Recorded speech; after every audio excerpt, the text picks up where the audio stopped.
All right, what's up, guys? It is the third podcast in the Retro Podcast series. As you can see, it's way more professional now. I have a bunch of overlays. It's really fancy, I know. It's not as professional as you would think, I promise, but it is there, and I have a guest, the official guest, because Harry has always been like a co-host, but he's been on here so many times, I can't even call him a guest anymore. So we have our first real official guest of the Retro Podcast, Mayor Hairbear. He is a Arkham slash. He makes a lot of retrospectives and interesting videos. He will be linked in the description below. Go subscribe to him. Go do whatever you need to do. He's really cool. He also has a really nice voice. So if you want to hear a nice Australian voice, go check him out. But we're going to be talking for a while about Arkham and possibly Fallout. Uh, but I also want to say that you should leave questions because I know in the last podcast we had this whole thing where it was like, leave questions for the next podcast and we'll answer them. Just completely forgot to do that last one. So I'm going to tell you to do that now. Go in the comments, whatever you want me to answer, whoever the next guest is. I have no idea. Just leave that in the comments and I will get that covered. And yeah, I guess that's pretty much it for the housekeeping stuff. But yeah, I'm joined with Mayor Hairbear. Introduce yourself, sir. Hey guys, how's it going? Yeah, MayorHearBear. I make retrospectives. Yep. And they're pretty good, well spoken, well edited. I like to see that stuff. Um, but yeah, basically, I guess the first topic we can talk about is obviously Arkham, because he has done a like full Arkham retrospective series. I suggest you watch it. It's pretty good. Um, and I guess like I wanted to start with like each game and talk about each game, and I hope it just flows naturally from there. So, Arkham Asylum obviously is the start. So, Yeah, Arkham Asylum to me is like it was I'm a lot younger than you, so it's going to be a little bit different because I couldn't play Arkham Asylum because my brother had it on his 360 and it was like okay. I wasn't allowed to play it because he was playing it. And I was like, dude, I want to play this game so bad. Like, please. And eventually I got my own 360 and I got to play it. And I was so young and stupid at the time that I got stuck on the portrait riddle for a while, Mm, which is pretty funny. Then I got past that, beat the whole game. And I guess I don't really ever remember my first playthrough with that game, but I come back to it all the time. Like I've played all these games over and over again, and Arkham Asylum I have like such a big respect for because it's like how did they do this so right the first time? It doesn't make yeah, sense to me. exactly. It's ridiculous at the first attempt. It's like, yeah, that's good. Yeah. Um, yeah, I Arkham Asylum was the first one I played. I actually it's one of the few series that I've actually played in order. Like, Mhm. there's other series I've played where, like, say for the Fallout example, I started with three, That's and the same with me. yeah, Well, so it's actually, just like that it's is not the same, but we'll talk about that later. yeah, it's just one of those. It's by far the one I've replayed the most. It has the most replayability, in my opinion. Yeah. It's just a lot shorter of an experience that is really enjoyable to play all the time. Yeah. And it's like I really like that for some reason, like I don't get why they did this, is that they really went all out with this game in a sense that they didn't make it where kids could play it because it's like a teen game. Yeah, So it's like, okay, you just eliminated the whole kids audience, which I'm surprised WB was like, yeah, just do that. And they just went super dark with it. I'm surprised it's like I guess it's rated teen. Yeah, it makes sense. But it's like they really went all out with like they had jump scares. Freaking when I was a kid and playing the Killer Croc mission, that was so freaking scary to me. oh, Um terrifying. just other stuff like that. And it was also like it was pretty gritty game and I had a lot of weird stuff like reading up on like insane people and like all that stuff is just really great and I'm like so happy they went through with making it such a dark game. I always play it on like zero brightness or something close because it's like it needs to be dark. But yeah, I 100%. recently played. My friend actually did not play the Arkham games yet, and I was like, you know what, bro, you need to play it. So he got the, or it was on Game Pass. So I watched him, like he streamed it, just for me to watch him play through the whole series, even Arkham Knight. And Arkham Asylum is the main thing I get from it is that when you first play it, it's you don't know what to expect. Like some boss fight could just come out of nowhere, or just something's gonna happen that'll surprise you. And that's what I like about that game. It's just Yeah, like yeah, random. you said it perfectly as well. And with the darker tone as well, if you really look at how the movies were, Batman Begins came out, I think 3 years before Asylum ended up coming out. Not So in the sure. movies, they had taken a darker turn from the last one, which was Batman and Robin Oh or yeah. something like that, I think. So it made sense to me that they would go for a darker game as well. Um, in terms of the Asylum, I think it is the most, truly feel the most stuck in it. Mm-hmm. Like you in city, it's it's a city, but it's a prison city. But you still kind of feel more free. And in Asylum, it does feel like, okay, this is where all of Batman's enemies get sent. Who's coming out next? Yeah. And it's like I love the especially love like the map design because it's like not only is each location like it's such an organized game, but not in a bad way where it's super predictable because it's like you have I think it's I guess five main buildings in the whole game that you Yeah. can look at and be like, am I gonna go there eventually? Yeah, you are. So it's like there are those things, and then they kind of interconnect underground through like the sewer network and everything, and then there's like the catacombs and all that type of stuff. And I really, really like that the map design makes it claustrophobic. It's gritty, it makes sense what it's supposed to be, and each location has its own feel. So, like, the manor's like a red, hazy thing, and then the botanical garden's like a green, hazy plants everywhere, and then medical, they all have like different feelings about them that's like very unique. It makes each location like you want to be in there because you want to explore it and stuff, and that's what I like about Arkham Asylum. And it does the same thing I would think in Arkham City as well in Origins, um and to some degree in Arkham Knight, but we can talk about that later. So yeah, I mean, Yeah.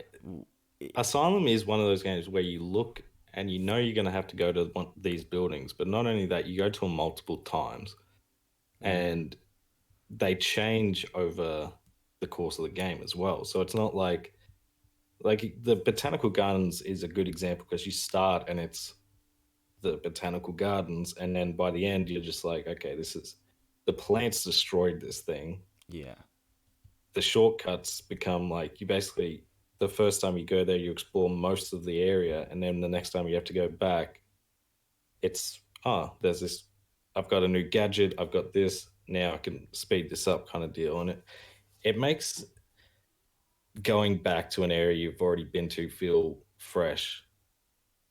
yeah. And also, like, it's not even just the whole island changes throughout the game, which I really like because it's not only they don't just change it visually, but at first there's cops everywhere. There's not that many thugs like outside.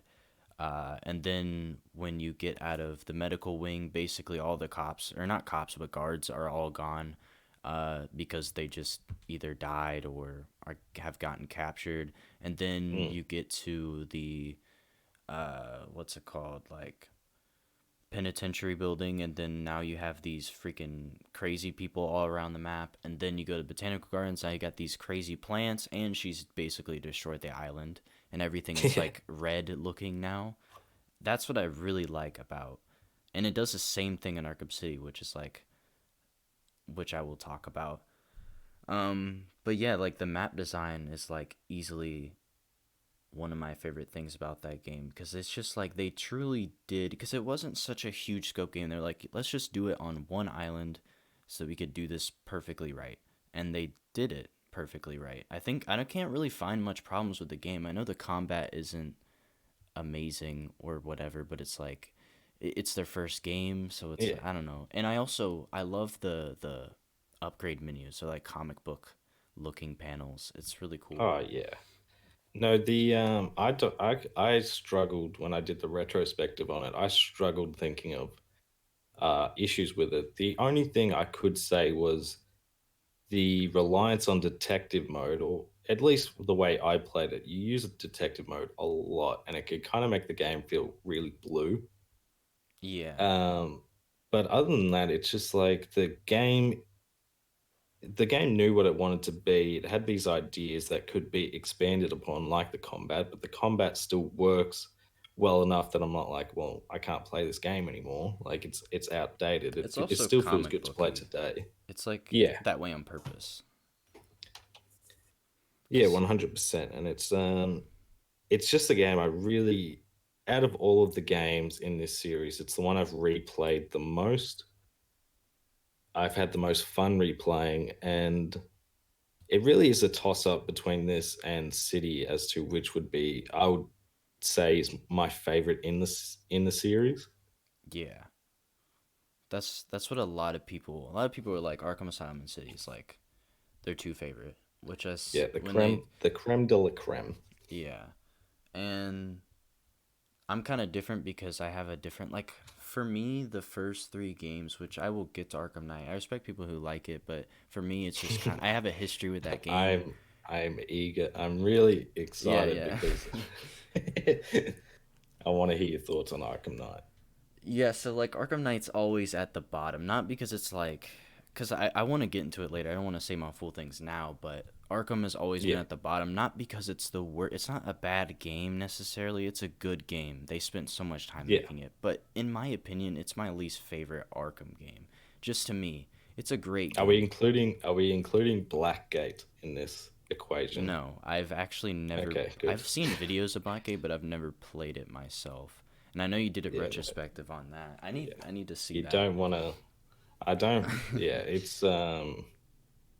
it just doesn't feel like an Arkham game. So that Yeah. would be my least favorite. If we're not including that, I would be inclined to agree that Knight would also be at the bottom of my list, but not because at the same time, I just think all these games are really good. Yeah, they're Like, all pretty definitely, good games. yeah, Because it's definitely like Arkham and Fallout are my two favorite things, and it's like I can't even decide which one is my favorite. So if I have to tell someone, "What's your favorite game series?" I'm like, I have to say uh, both. I can't. I can't. They're just so both really good.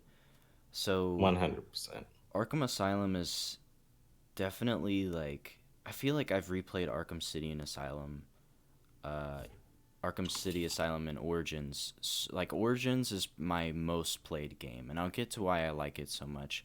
But Asylum I've definitely played many times. It has such great replay value. I don't know why, but it's like I still go into it and it's still mysterious and it's like the Yeah, story is so a lot of people like criticize the story it's really simple, but I think it's actually a pretty deep story that's like especially if you don't even just look at the main story, but you look at all the if you take all side the record stories. tapes, the Amadeus Arkham, it's super interesting stories and about they definitely got inspiration from Arkham Asylum, a serious house on a serious earth because that's like super psychological stuff, Yeah, psychological horror.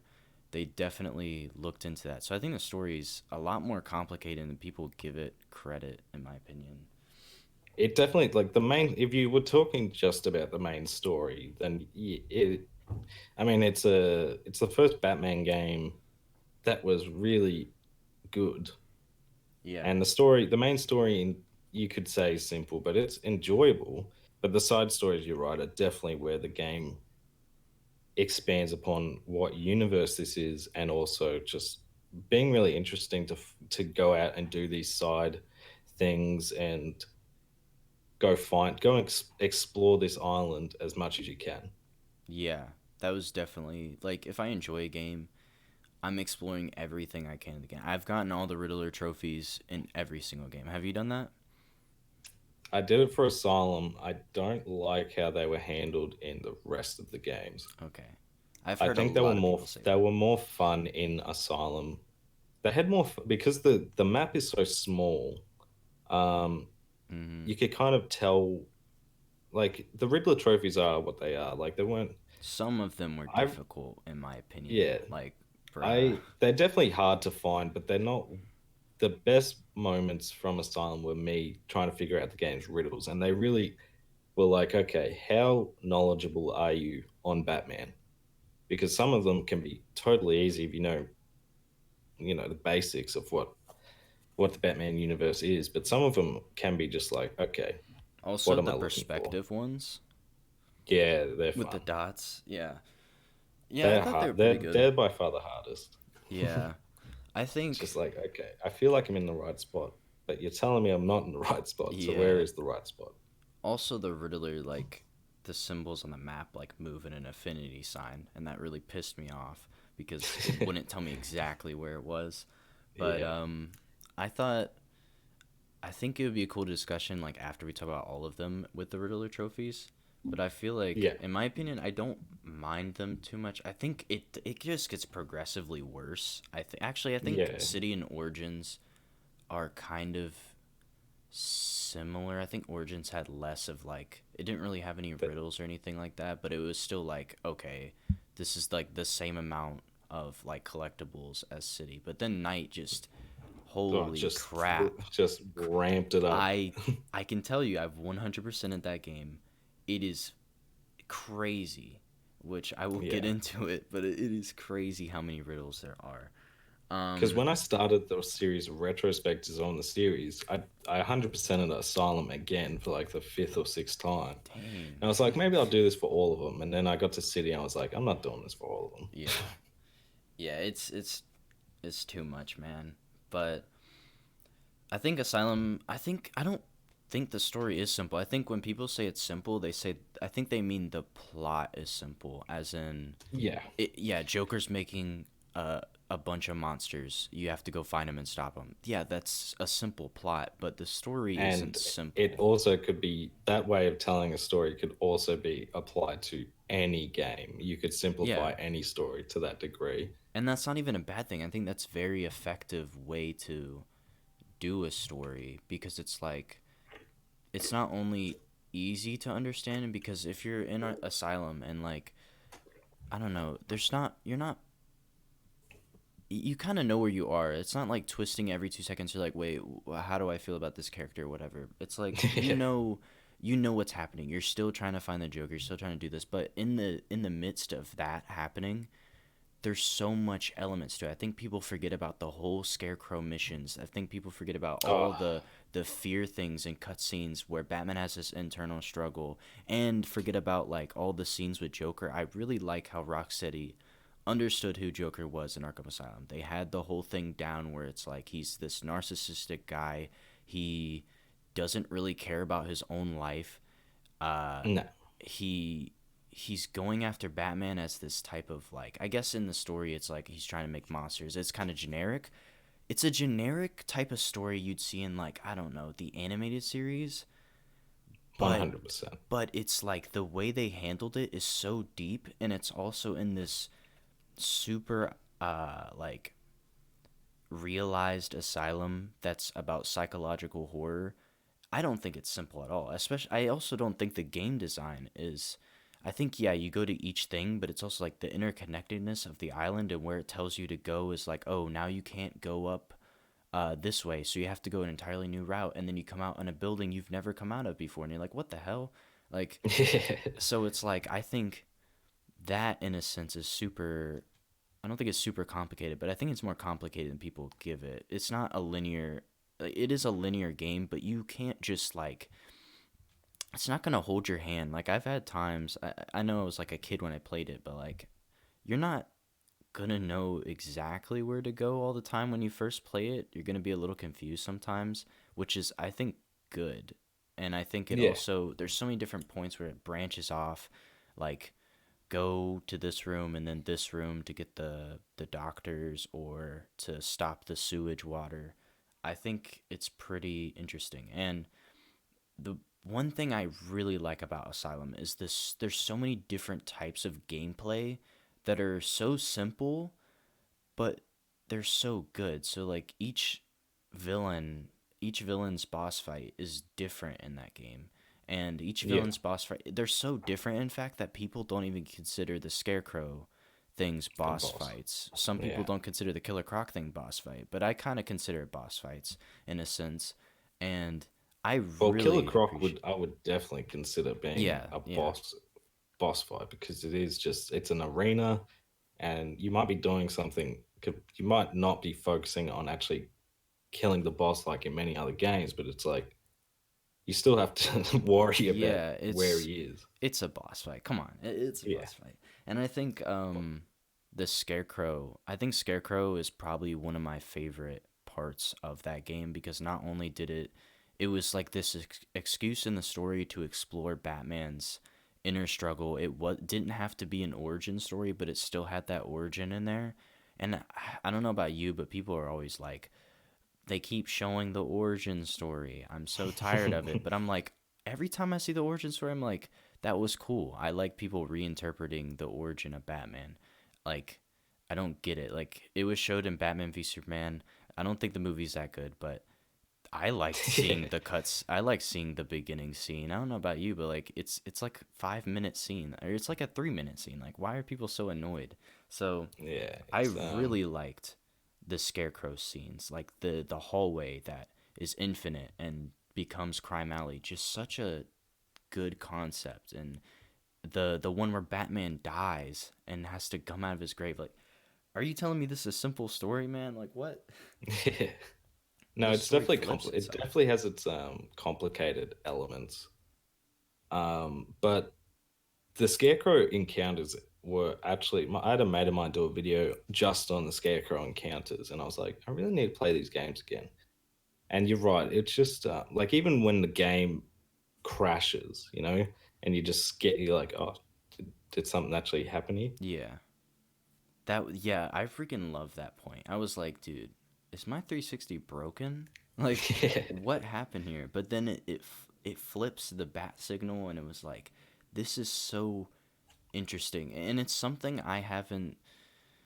There's such strong elements to Asylum. Asylum may not be my favorite Arkham game, but it has some of the best ideas, I think, in the series. Some of the best ideas. Like, just having the game glitch out and everything being reversed, and Batman's in his head and his worst fear is what the city would be like if he lost. Like, that's such an interesting idea. And I think they kind of ended that kind of storyline. I feel like Scarecrow should have been in Arkham Knight. We'll get to it, but I feel like that it could have been cool if they continued that type of thing where he has these. I don't know. We'll get to it because yeah. whatever. But yeah, is there So, anything else you have about Asylum?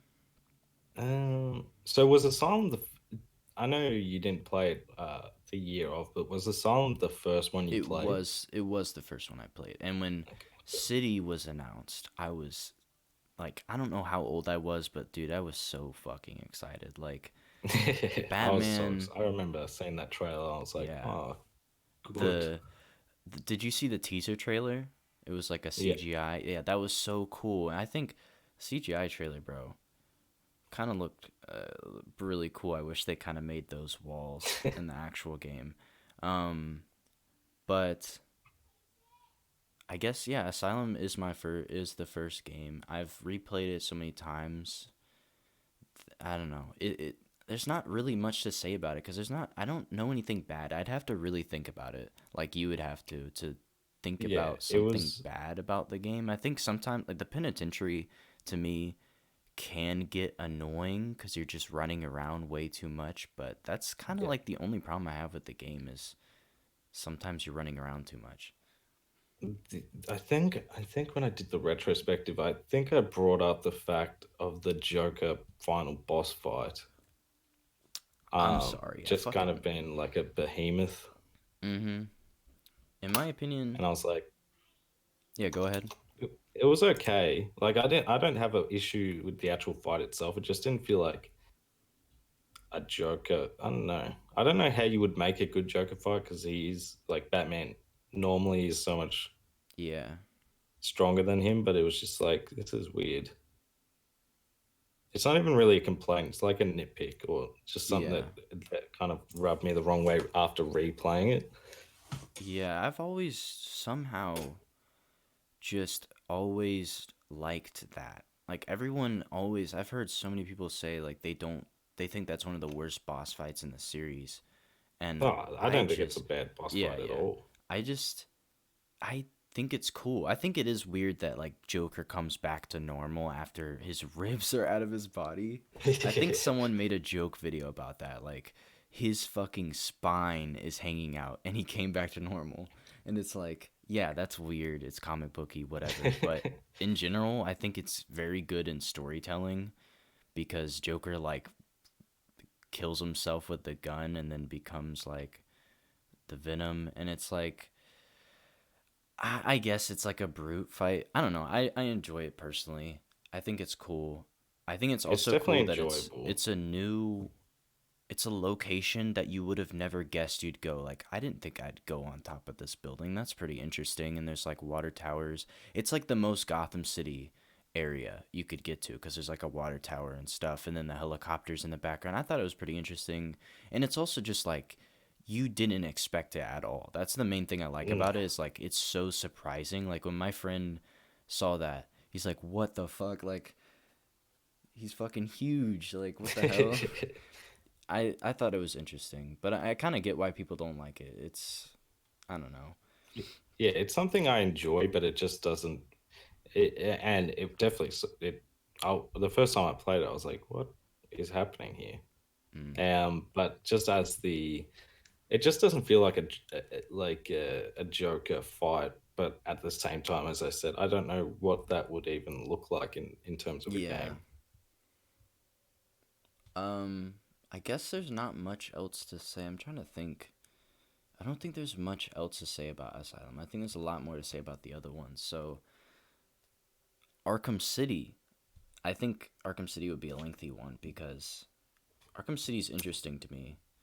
Um, I I will tell you that I actually broke my disc because I was still pretty young at the time, didn't know how to clean my disc, and didn't know how to keep them in order. So I actually broke my disc before I could beat the game, and I had to get Ugh. a new disc. But overall, I think the game is a successor to Asylum in most cases.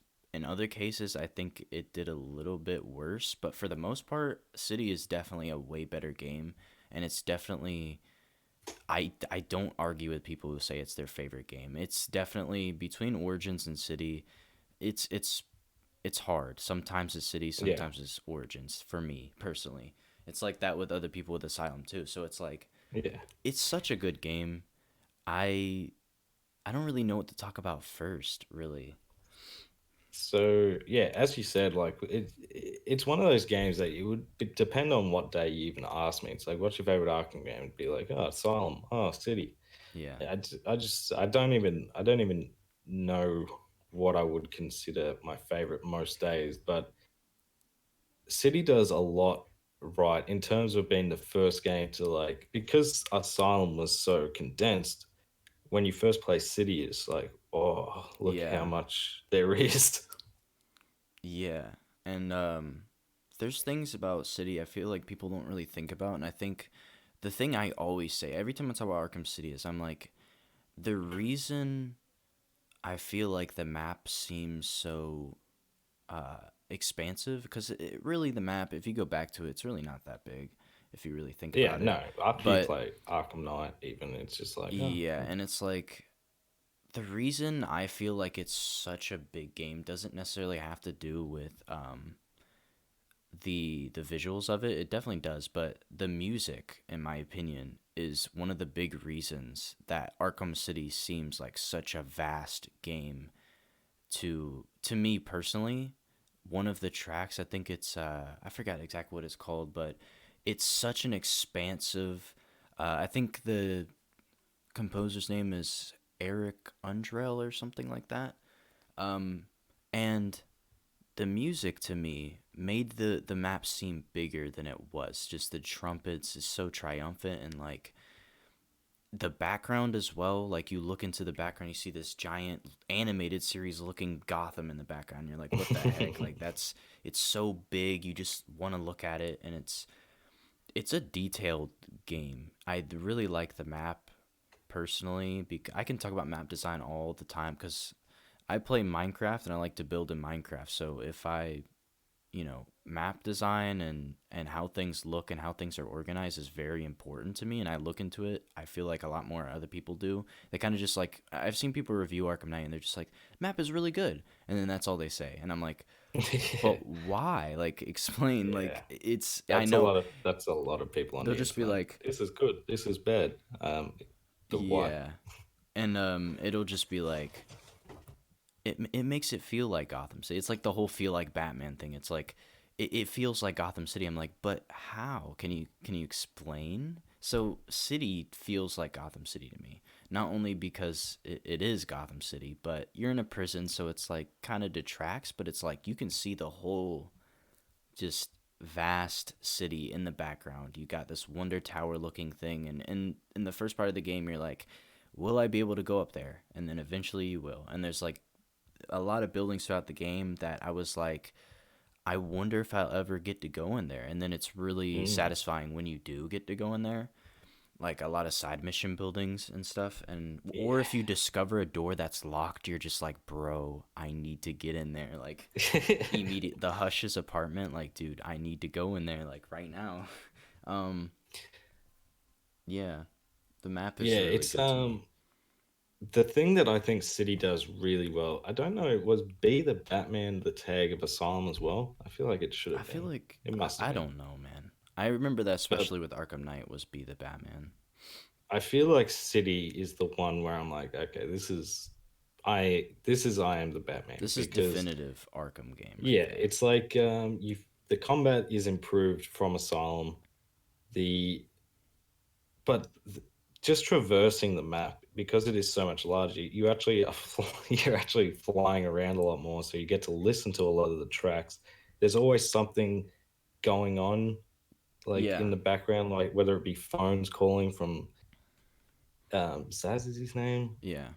Or the Yeah, political the political prisoners. prisoners and all that. Something is always happening, and as the game goes on, there's more things going on the rooftops themselves, Yeah, and just it just is so it's just a fun game to traverse, and all the side missions only add to you wanting to go everywhere possible on that map. exactly. And I think not only does the map again, they took inspiration from Asylum and they're like, okay, Asylum has like these distinct areas, distinct three overworld areas and these five distinct buildings, and there's stuff in between as well. They did the same thing with City, and they did so basically the Bowery. Each district has its own type of feeling, I would think. Yeah. I guess the Bowery and Park Row are more similar, but they do like the Jezebel Plaza glass roof stuff, just kind of switches up that area. I think all the areas are distinct, and when you're flying through it, it doesn't ever get really boring because you're just going to new areas, and each area has a distinct feeling. And I really like when they organize the map in that way. It's also really natural, and I think Amusement Mile is a good environmental storytelling that I'm not sure if it was Paul Dini's idea, but like the part of that map flooding is not only a really good gameplay element because now you can't go on the ground, you have to go on the Mm. roof at all times. So not only is that a good gameplay element, but it's like such a good like background story element of Hugo Strange is literally destroying the city, but he's just allowed to, and he's lying to the city about its root causes and stuff. And it's kind of still a mystery of how exactly it happened because you have poison ivy, but also like the wall construction and stuff. And it's like I like that. I like the storytelling. I like all the Easter eggs, and I think that's even a riddle. Like you can look at the why that section of the city sank, and it's like such a good because it's a prison, so everything's run down. Yeah. It's it's so well done, and one of my favorite parts of the game is the subway system because it's so atmospheric and I don't know. I think the concept artists of Arkham City are very, very talented, and I'm glad because a lot of concept artists like either get their stuff just downplayed or just they don't listen to them at all, even though Yeah. you'd think they'd be experts on how to make something look good. Like Cool. I feel like they did that with Arkham Knight, where you look at the concept art and you're like, dude, this city was like so tall and so vast and just massive, and then in the game they kind of just they take elements of it but not everything. And I think Asylum City and Origins, their concept art was followed to like Origins followed their concept art to the T. I feel like they made the concept art after the game. It's so weird. um So they would have concept art. yeah, I don't know if they did that or not, but I think Arkham City, the concept artist had this idea. It was such a weird, and the I watched a retrospective of Arkham City recently, and I think one of the good points he had was that you can't. It's a timeless. You can't tell what time period you are in with Arkham City. Not necessarily, because not only do you have like the steampunk Wonder City, really advanced weird technology, but it's also like super old and you have these Yeah. rundown cars and you can't tell what time it is. And I think that's always something that Batman has had. The animated series, some reviews said it was in the 50s, some said it was in the 80s. They had no idea when the animated series was. So that's what I really appreciate about City and Asylum and Cities. Asylum also had like super dark atmosphere, but like you had these high tech like force fields, and it's like, what? Where am I at? Like I'm in the future. So it's like that's what I really like, and I think uh, people do make a great point that Origins has less of a timeless nature, but I feel like I don't know.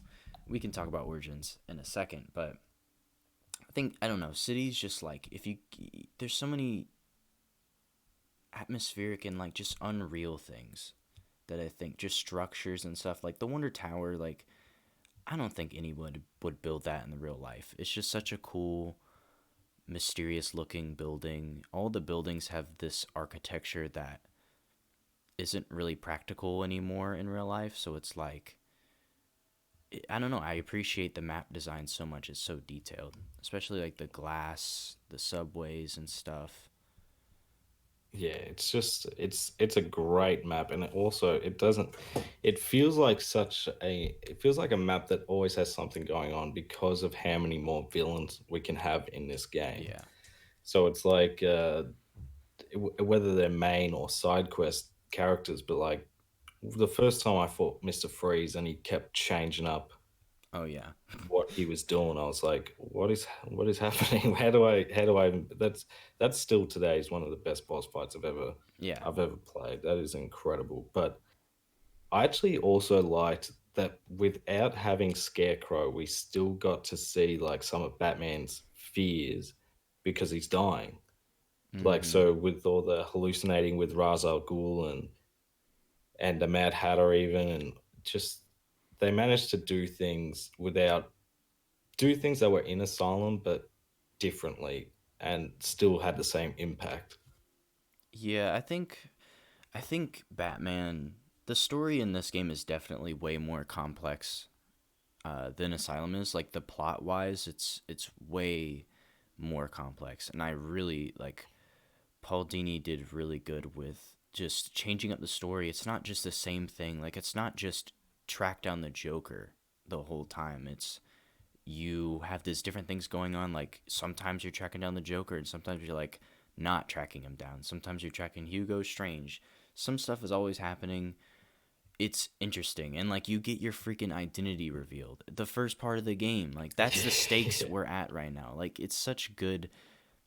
And can we talk about the beginning of the game? I feel like I was about to make a point, but the beginning of the game is so well done. Like oh, just introducing you to the city, just music especially is so just great, and you have all these people outside and you're seeing the Arkham City for the first time and then you get stomped in the face and it's like so well done. And the first time you're Bruce Wayne, you can see all the like the thugs down below and stuff and then you get the bat suit. It's I freaking love that. I think that's probably the best start of all games, like of all the Arkham games in my opinion. Well, I think Asylum, what Asylum did well was show how like the police look at Batman and how the villains see Batman and like the fear and all that Mhm. sort of stuff. So what I really enjoyed with City, they were like, okay, we've shown this aspect. Let's show what people look like, how people look at Bruce Wayne, and there's Yeah. no fear. There's no nothing. He's just basically getting abused and yes, just to walk down in shackles past all these criminals and people who were threatening him and it's just yeah, it was just such a great change that shows the two-sidedness of Batman, how people perceive the same person just Yeah. with a different suit.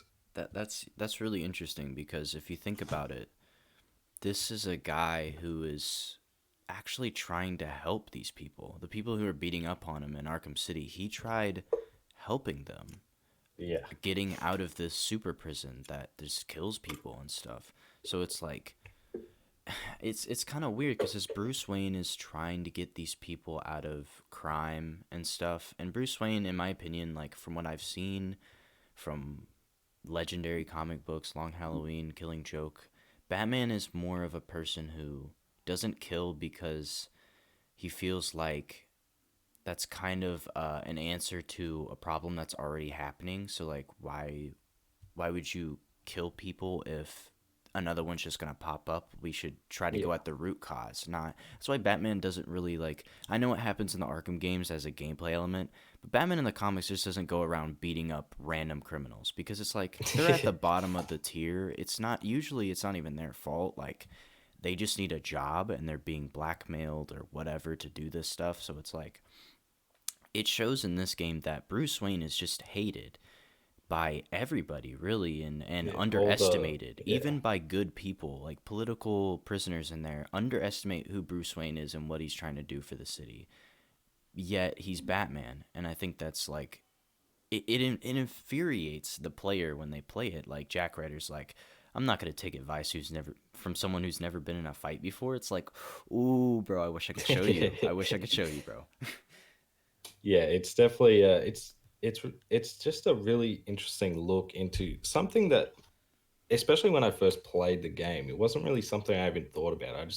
I didn't even really think about the Bruce Wayne side of Batman. I just thought, okay, this is Batman. And then when I first played City, I was like, oh, okay, so this is how because in the movies it's never presented like everyone hates Bruce Wayne. I'm trying to think. I don't think it is. It's been a while since I've I watched feel like some of the movies. I think in the Dark Knight trilogy, there that is definitely explored, but it's explored in a Yeah, different way because in Arkham City, you're exploring it from the point of view of you're inside of a prison and you're like Batman hearing about Bruce Wayne and stuff by other characters and having to not tell anybody that you're Bruce Wayne. But yeah. in the Dark Knight trilogy, it's kind of like they're different. It's a movie, so it's I feel like it is in the movies in a sense, It's like but in a it's different something that way. gets explored, but like this, what I think City does compared to what I again, I'm going from memory from the Dark Knight. Need to watch it again, but um, in the Dark Knight, it's more from a fear perspective that they're like, okay, let's just that hatred almost for him. That Hmm. in those movies as well, Batman isn't the most loved anyway, Yeah. you know. So where in the games, the people of the city feel like they need Batman, but Bruce Wayne is kind of like, rich boy. Yeah. I think it's like it's kind of in the Dark Knight Rises where Batman or Bruce Wayne is turned into like a I don't want to go into a whole movie discussion, but Bruce Wayne is turned into like like old man who doesn't come out of his house ever. Yeah, So it's definitely like a clear like split type of personality per se, like character wise, not really for real, but it's kind of demonstrated. Like Arkham City demonstrates it. You see it. yeah. Like You get you're to a witness. experience it You're for a yourself. witness it, and it's like I think yeah, it demonstrates everything, and I like all the dialogue option like not options but like dialogue of the thugs talking about Batman. Some of them are kind of generic, like how are you gonna tell me that you're gonna beat the shit out of me and I just Yeah. beat you up earlier? Like you just saw your friends in the other room. They got destroyed, and you're telling me you're gonna kill my mom or something? Like what? What? Like, Yeah. just sit down, dude. But I think Just it's leave it be. there's kind of an excuse for that. You're not gonna like. You need to put some like weird AI into the game to. 100%. But yeah, City just it's another game that I don't really have any issues with. The only issue I would say I have with City is when you play with the Catwoman DLC, That's because interesting. I feel like she just sort of breaks the flow of the Batman story. Even though she gets Yeah. involved towards the end, it kind of just breaks the flow a little bit.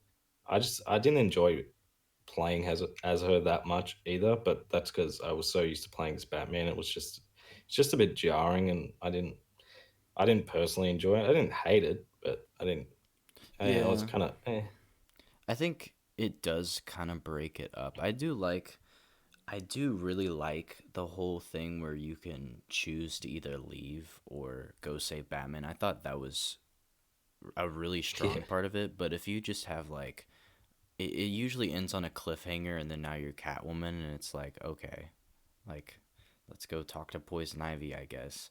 So, yeah. And that was the thing, because I don't think I had the Catwoman DLC when I first bought it. I think I bought it pre-owned, and there was that code and whatever. So I don't think I played it first with her, and then when I replayed it, I was like, oh, so the game ends, and now I'm playing this. I'm finishing Catwoman's yeah, story that was of going for Two very Face. that was very weird because it's like, okay, there was just this massive ending that changes everything about the series, and now I'm just gonna like play as Catwoman and do this like really underwhelming mission for the final thing in the game. Like, really? Yeah, it was definitely jarring. But other than that, it's just the bosses were better. The exploring is uh, more vast. Again, the Riddler trophies were there were some good ones. When there was the riddles, There are some creative ones. Like, yeah, I really appreciate like the all the weird ass because that is the one I think Arkham Knight does it too, but they just like go ham with it. But the Arkham City was like the game designers were like, okay, we really need to make some like confusing ones. Like there wasn't just riddles laying around all the time. It was like different puzzles. challenges and puzzles you had to Ugh. do. Like and some of them are hard and you could just never figure them out. And it's like that's I think that fits it. I think there are too many, especially like inside of buildings. It does get annoying. Yeah, But overall, I think it's in my I don't I know. I still don't feel too strongly about the riddles. I still enjoyed collecting them, and definitely there was some the puzzle ones are some of the most fun to figure out, because they are some of them are really hard. Or Yeah. maybe it's just me not having a I don't have the best puzzle brain, but it's okay. But yeah, it's just too many. I was like, am I doing this? Like, I don't even know the 100. When you get them all, do you see the Riddler, or is it another phone call or Okay, something? so one thing I will say is that it kind of sucks at like the one problem I have with it is that there's too many riddles to the point where if you get a Riddler room, like you unlock it and do like one of his Riddler rooms and save a hostage, you kind of just like, oh, sorry, Batman, you don't have enough right now. You're gonna have to spend 2 hours and then you can do this mission. That kind of sucks. But basically, what happens is, you find out his final location, which is like it's next to the Iceberg Lounge, under the I don't even know what you would call it. It's like underground. hmm And basically he just has like a bunch of people on these like train type things, and he like I don't even know how to explain it. Like they're basically gonna blow up if you get in their line of sight. So Batman has to like get around this room. It's actually kind of cool, and then you don't really fight him. It's more like a takedown. Yeah. It's not as satisfying. I feel like they should have done more That to. still sounds like I like the 100% ending in Asylum because it was cool, just Yeah, it like, was oh no, funny. I've been caught. But that still sounds like it. If they didn't have so many, that to me that would That be would have like, been cool. okay, Yeah. so we've gone up Cause, here, so we're cause actually you seeing it. actually put him on like the little things he put the hostages on, and he just walks around in a circle infinitely, and it's kind of satisfying because he's so annoying. You get to basically torture him, so it's like that's a good element. But Yeah, I do actually have Asylum is a thing where I can't think of negatives, but I can think of negatives for City, and I think that's unfortunate because I like the game so much. But personally, I think some of the side missions are kind of boring or just like I don't know. I think the Mad Hatter one is amazing. I like that one. The oh, Deadshot one's good. pretty I good. was like, oh no, he's Yeah, going to dude, talk smack Mad about the Hatter. Mad Hatter. Most of them are like I'm not gonna say any of them are bad. I don't. There's There's definitely something. some really good ones. Yeah, I just think there's just some like the Zaz one. I don't even know how to feel about it. I think it's more of a nitpick because they're still good. I can't really point out exactly what's wrong with them. I just think they're a little bit underwhelming, which I think is kind of not fair because it's their first time doing real side missions. But I think Yeah, a problem I had with it that I feel like I disagree with you is the. I do like that Batman is dying and it's kind of supplements Scarecrow, but I do not like the Ra's al Ghul like weird sand world. I didn't like it very much. I thought it was an interesting idea, but it was very un-Ra's al Ghul for me. Like I just don't yeah, see why.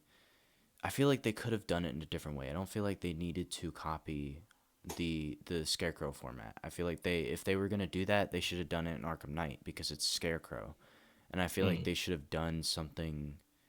I got the point of it, but it's like the gameplay just doesn't make sense with what the story is. Like Rachel Ghul's testing my mental ability by me gliding to weird blue crystals. Like that doesn't make any sense. So like that's the main problem I have with I think I'd have less problem with it if it wasn't me doing gliding challenges.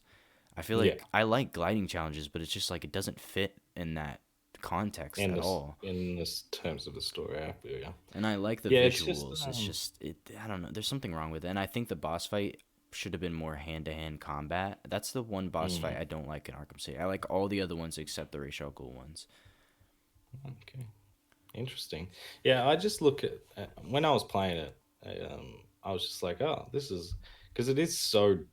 I definitely understand where you come from in terms of the story and then I was just like, oh, this is really like it is such a break from most of the game. You know, like visually, it's so different, and Yeah, it was just kind of like I looked at it as a good break from the city, but I definitely understand where you're coming from.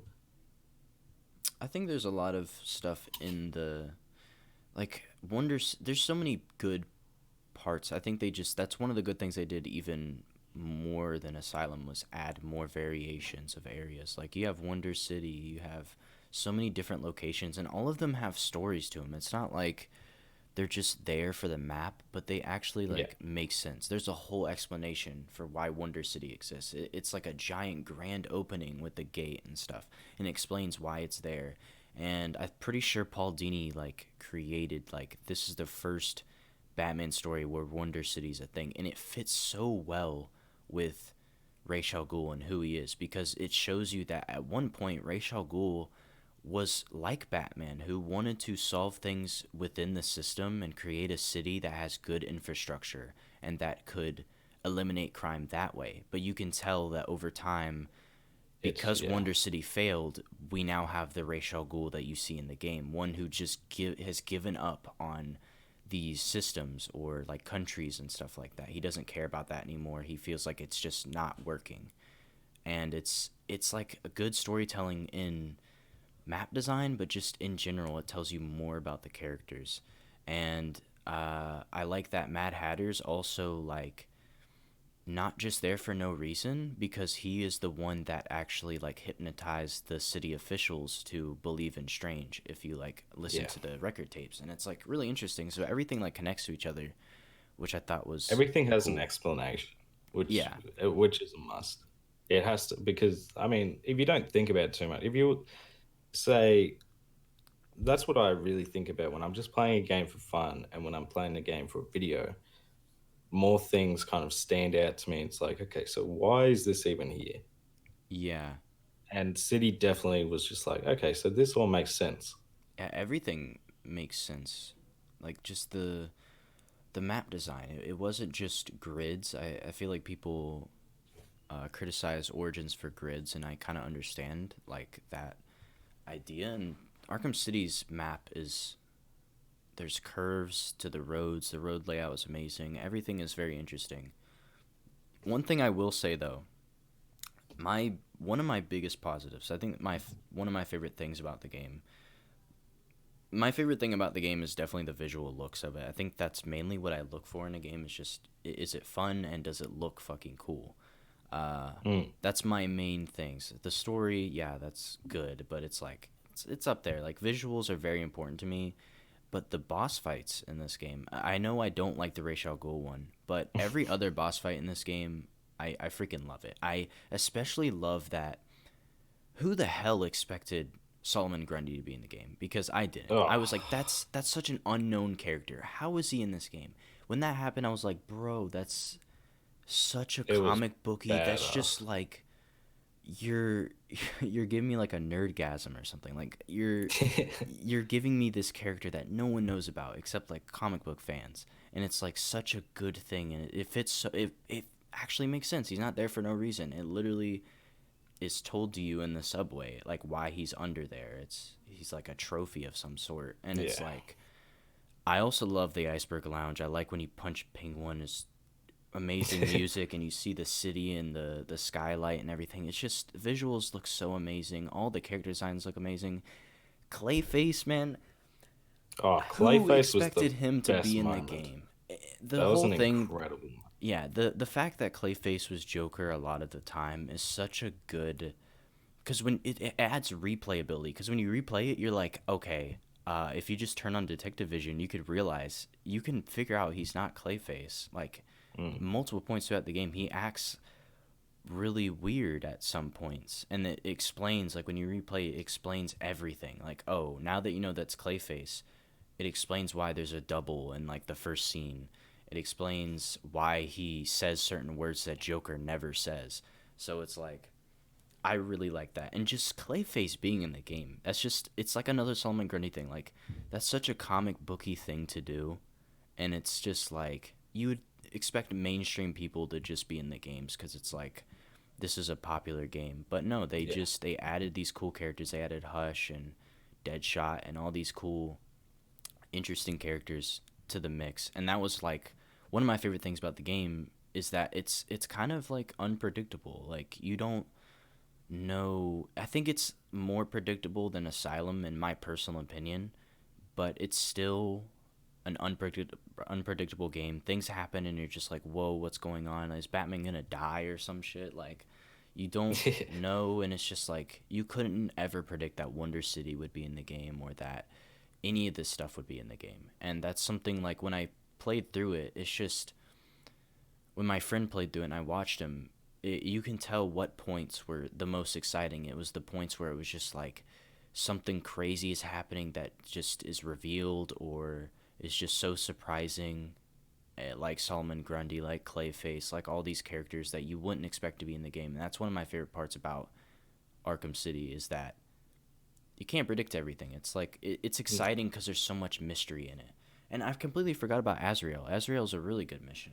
oh, I actually, before, I think before, City was the game that made me be like, okay, who is this guy? Because that Yeah, was the that one I was was like, who is this?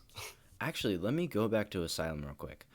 So I didn't know anything about like Batman comics before I played Asylum. And then when you go into the character bios and you see all these characters you've never heard of, it's like I immediately just started researching all these characters and like who the heck is Tweedledee and Tweedledum? Who is Prometheus and Killer Moth? And that's something that these games got me into the whole Batman mythos, and now I know so much about it because of these games. And I didn't know who Azrael was until Arkham City came out, and because of that, I got the Nightfall series, which is like a comic book novel, and Hmm. it's all about Azrael, and it's like when he first showed up in the comics, and I think it was really interesting. And I'll get to why one of Arkham Knight's biggest faults to me is what they did to Azrael, but I will get into that. Um, but yeah, Arkham City, like I don't really know what to say. I think the gameplay again is like they got past the whole XY thing because every game they get criticized for it's so easy, you just push Y the whole time. But it's like they added incentiviz I don't even know how to say that. Incentivizations into They incentivize yeah. different So mechanics. it's kind of a reward type of thing. Like, do I want to do this with this gadget or do I want to like brute force it? Like, you have certain enemies, like an armored guy, for example. You can shoot an electric ball at him and he'll fly, and you won't have to worry about him for a few seconds. Or you could just go ahead and take him out. There's different stuff like that all over the game. Just different options you have that you don't really think about until you really look into the game, and you're like, oh, I have options all the time about how I can take each thug out. And it does get limited, but one thing I do point out is that the blade dodge is, I think, one of the coolest things. I know it is annoying, I think, for a lot of people, but it is such a good It can gameplay. be fiddly, It is such a but good gameplay. I think it can be improved, and I know why it's annoying for people. yeah, But I think the good part of it is that you have three options for this one situation. You can either try to avoid the guy and hit him from behind or something. You can dodge it and just not you won't do anything to him, but you at least you dodged it. Or you can do the blade dodge takedown, which is a lot more risky because you have to do more with the joysticks or whatever. So there's three options. The most rewarding option is more risky, and the bottom option is not as risky, but you get no reward. And I think that's such a good gameplay element that you could add to a game to really improve just upon the XY type stuff. But I think the reason it's annoying is that the first option sucks. Just jumping away, it completely destroys all the flow you have, is that you have to just jump out of the way of this blade guy. That's what I think sucks. And I think if they, I'm going to talk about this in my Arkham Knight retrospective whenever I freaking make it, is that they do the same thing. There's blades in Arkham Knight, but they have another that is the exact same idea. Is the electric guys. They're the ugh, same exact idea, but they're annoying. And the reason they're they're so annoying annoying. is because the first option sucks. You have to avoid them. So, or you have to do the back claw, but it just gets too repetitive. So I think if they improved the first option and kept it not as rewarding as the other two options, but it's still fun to look at and it doesn't break the flow, it could have improved it. But I think that's one of the good things I liked about Arkham City is that there's a lot more stuff. There's a lot more armored guide. Also, another thing I want to point out: the map changes and human behavior. I really like that about the game. Is that when you first get into the city, you're gonna see hundreds of thugs with the orange jumpsuits.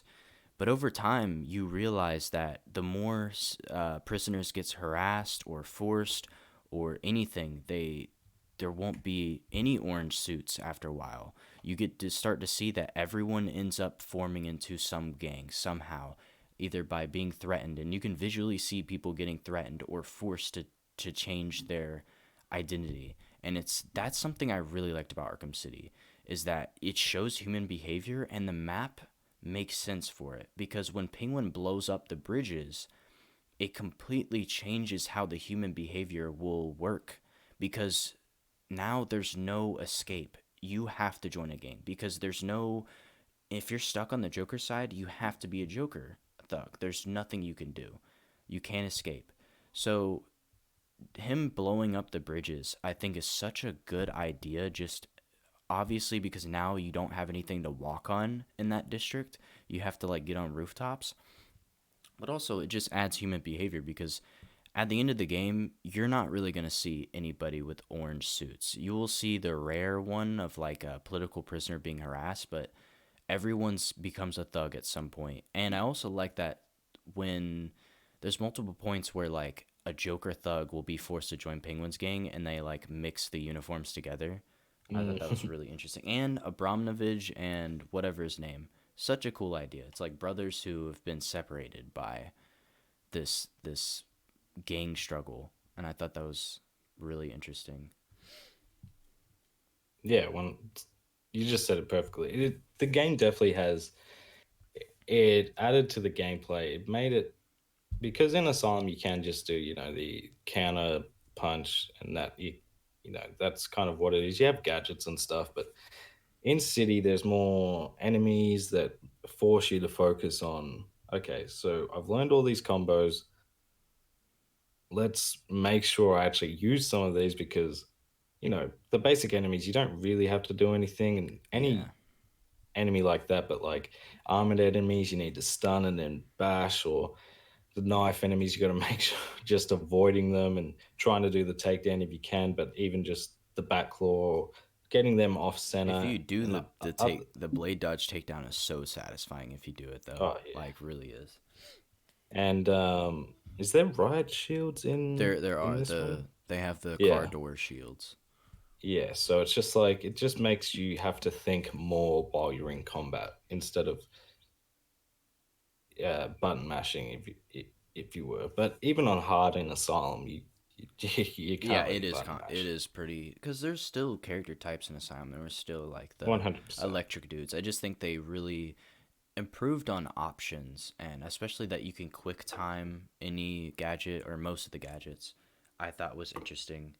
And I'll get into why Arkham Knight to me doesn't. I don't know. There's some issues with it. Arkham City though, I can't. It's such a good. I will also point out that the like the thumbnail or what the background for this video is. I love the promotional art for this game. It's amazing. The whole black and white. I actually had a poster at some point, all black and white, but each character it had all the villains. Each character had their own color. So like Two Face had red for the burnt half of his face. Riddler had Mm, green. Um, Catwoman had the red for her goggles, and then goggles. Joker has purple. I think purple and green or something like that. It's all of them have like their own colors. I really fucking love the promotional material for this game. It was so good. Uh, Yeah. I fucking love it. And I think Asylum, I didn't really see it much because like I was so young, but I also don't think they really had any because it wasn't a series yet. So that Yeah, was they definitely City has its own like identity. It's definitely a black and white with yeah, a color to make it really pop. I think for Asylum it was a lot of promotional material related to the Joker or Batman, but it would have like the scribbled ha-has around or yeah, like the smiles you see. But yeah, City definitely had its own identity in terms of yeah. It was great. marketing. Yeah, it was really effective in my opinion. Just like all these different. I don't know. I really enjoy it because like I do a lot of graphic design. I guess doing thumbnails is technically graphic design, so you really appreciate promotional art like that. Um, but other than that, I don't really know what else. I could go on a long time for Arkham City, but I feel like City has a lot to talk about. yeah. If you want to move on, I just want to quickly note your thoughts on the Harley Quinn DLC Oh, okay. So yeah, we haven't talked about much DLC yet. I was because triggered that Asylum, yeah, uh, Asylum doesn't really have much, Asylum didn't but have much because I didn't have the PS3, which had the mm, Joker, and that pissed me off. Joker. I have it now though because of the Return to Arkham, which is cool. But Yeah. also the armored edition, the armored suit for Batman and Arkham Asylum was so fucking cool. Just saying. Anyways, I wish they did in Arkham City and not just for the Wii U. Um, Harley Quinn's Revenge, I thought was a very good story. Just in general, I Yes. thought it was a very interesting story. I love the voice acting of Batman. He's so clearly distressed or depressed about what has happened to the Joker and everything.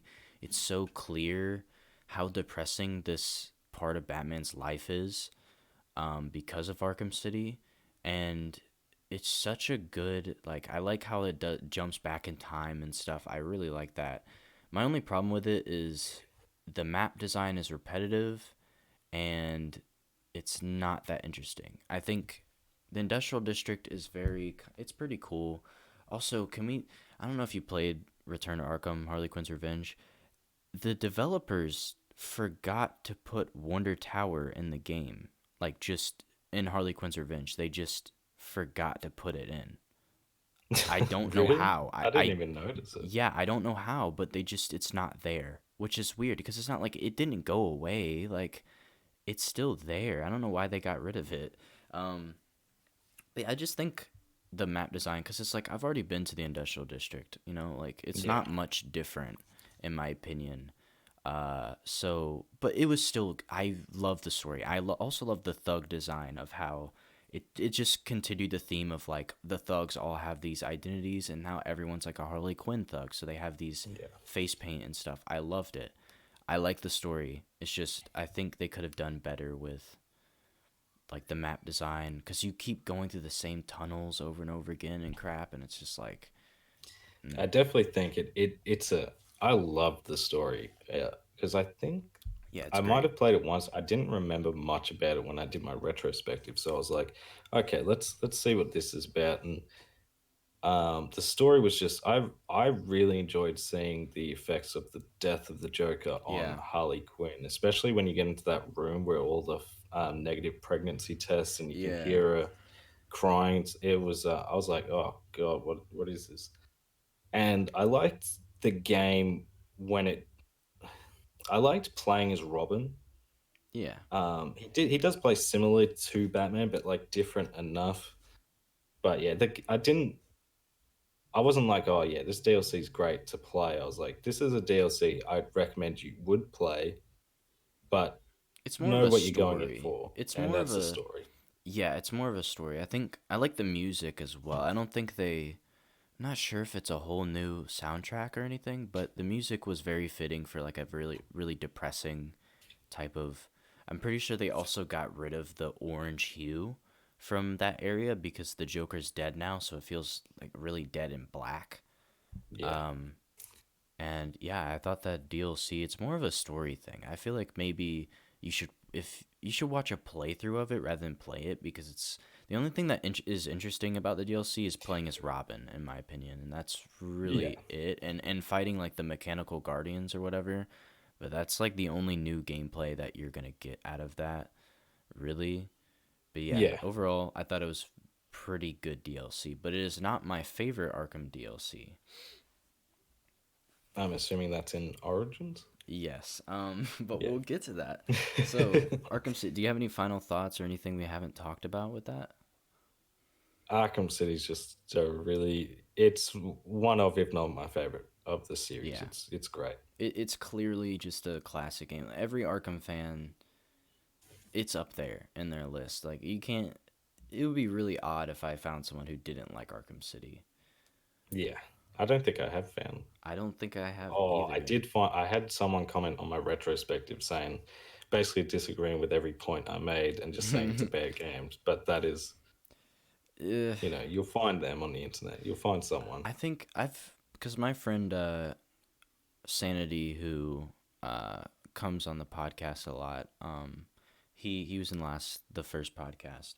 He Hmm. said that he doesn't necessarily dislike the game, but he's played the game so many times that Oh, he's he's tired burnt of out. it. He's burnt the Yeah. game on himself and he doesn't really like it anymore, which is it's really unfortunate. So, yeah, but I guess we'll move on to Arkham Origins because I don't want to like take forever for the Arkham review. Arkham Origins could be super interesting because Arkham Origins is actually I would say my favorite Arkham game, which is super rare. I'm pretty sure not many people have that opinion, and I understand and I I have, get. yeah, I have one of my best mates who has the same opinion, but he also has only played Origins and Night. Mm, okay, I think Origins is underrated. I don't think people should think it's their favorite or anything. I'm not saying that, but I think it deserves a lot more Love. recognition and love, especially for the developers. And sorry if there's any background noise, uh, but the I feel like developers need more love. It was their first real game they ever created. The only thing they created before that was Arkham City Armored Edition, and I'm pretty sure a Lego game. So, and I talked about this in my, I guess, retrospective or like review. I think it's kind of just. I think people really. I get it does make sense to criticize the game, but this isn't a studio that has gone out of their way to lazily make this game. The reason the game is so is doesn't have as many new things is because they're not really in control. I feel like WB Montreal was kind of taken hostage when making this game because it was clearly just WB. I don't even know if Rocksteady agreed with making this game, but WB Mm, was like, we need to have a game because Arkham Knight's taking too long. So they got WB to do it. So think about being a game designer there and being like, I have to make a game that's not my creation. I don't even know if people who did create it respect my work doing this. I don't like I can't do yeah. everything I want to do because I have limits. Like they're not going to change the combat because they feared that if they did that, people wouldn't like the game. The game was purely to get money, and it wasn't just the studio. Like I feel like all the workers at the studio weren't like, yeah, man, this is a cash grab. Like they're not getting paid the money. Like they get a wage, so it's like I feel like people. I don't know. Like I get that you have to criticize the game, but I really think the only thing that's a fair criticism is like the glitches that were there at first, but you gotta understand, man. They didn't create many games before this. They didn't have much experience doing this, but I feel like for what they did, for making this their first game and they made something as good as Origins, I feel like they deserve credit for that, in my opinion. Um, Yeah, I agree. And I think it would have been, I would have understood because I agree. I think it's underrated. And I would have understood the criticisms for the game more if this was done by Rocksteady. If yeah, we got City and then Origins and they like I can see a drop in some aspects in yeah. Origins like that. Like the electrocutioner fight is I think something. okay.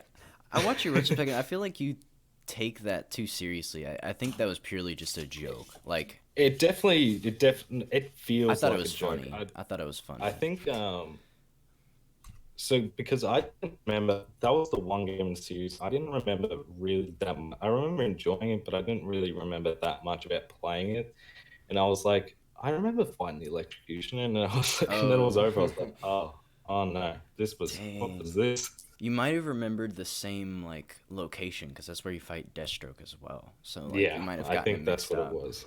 Um, yeah, But yeah, it's for a first attempt, it's really quality, and they change a good amount, especially in the character designs. I really enjoyed yeah, the all the designs, like Croc's new design, and and you had Bane before he got all venomed up and dumb. yeah. I It was it really, was it was a good origins. yeah, I really enjoy. I overly enjoy Arkham Origins. I think the story, in my opinion, is. I think it's Paul Dini is a great writer, and I like what he did with Asylum and City. But I think Arkham Origins is the most human story I've seen in the Arkham series. I think Batman as a character is so you can sympathize for him. There's so much emotion in Arkham Origins, in my opinion, that you don't really see too much in the other games. And that's not a criticism of the other games, but it's more like I feel like people don't appreciate the fact that Alfred and Batman have fights, and there's so much emotion Mm. behind. Batman and his relationship with Gordon or his relationship with the Joker. Everything is so emotional in that game, or even Gordon's relationship with Barbara Gordon. There's so many character ties and stuff that happens in the story that I feel like doesn't happen too much in Arkham City or Asylum. I feel like Arkham City and Asylum, Ra's al Ghul doesn't have an opinion about the Penguin or anything Mm, really. Like he doesn't say anything directly, but in Origins, the characters talk about each other all the time. Like the characters are interacting all the time. Just I feel like the game advertised itself wrong, and I feel like that's not the fault of the developers. I feel like there's a whole team that was like, yeah, we need to advertise it this way. WB was probably really involved in that aspect of advertisement, and I'm pretty sure apparently the writer, people have been saying like the writer, um, one of the writers at WB Montreal had the idea of like basically advertising Black Mask way too much, and oh, that they. basically caused people to think Black Mask was going to be the main villain. And I feel like Mm, I understand why people find that disappointing. I completely understand it. And that's one of the reasons I can be like, yeah, I understand why you don't like the game as much, because you really expected it to be a break from Joker and it to be a Black Mask story. And I understand that, but in a vacuum, I think it holds up. And for me personally, just me personally, I don't mind it very much. And I think the scenes, just the scenes, sell it. You said it in your retrospective. The scene where he uncovers himself as Black Matt or as Joker is so well done that yeah, it kind of just makes me excuse any type of disappointment I would have with it not being Black Mask. And I get it, but it's like I don't I don't really care. Like I don't know, because the Joker, I also think this might be a hot take. I think the Joker is the best in Arkham Origins. I'm like I want to preface that I know these are very uncommon opinions and that I'm an outlier, but in my opinion, I think Joker is the best in this game. It explores his psychological elements. It explores his relationship with Batman is so strong in this game, and you really understand it.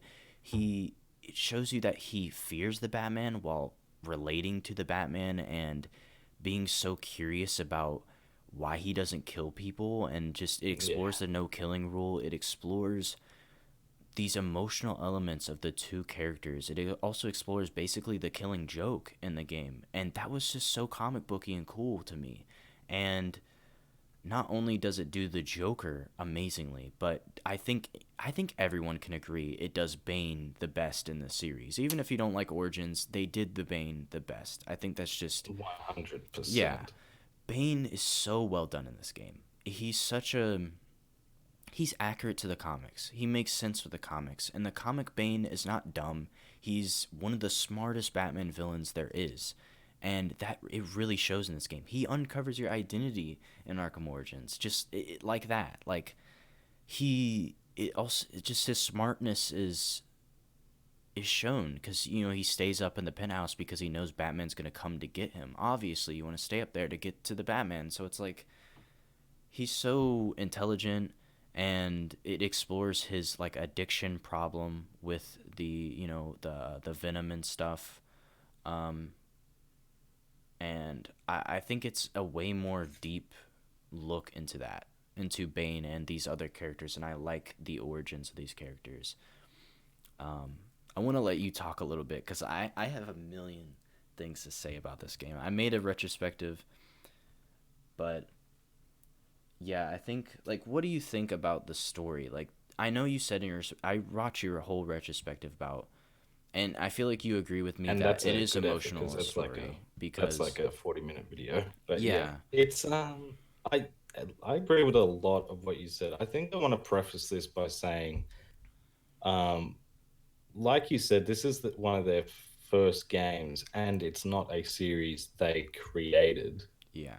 So it's a little different than the example I'm about to give. But after Fallout 3, Oh dang. Obsidian got given the license. Like they're like, hey, make Mhm. a game, has to be released here because the next year we're releasing Skyrim. We don't want them to overlap. You got like a year and a half, make something.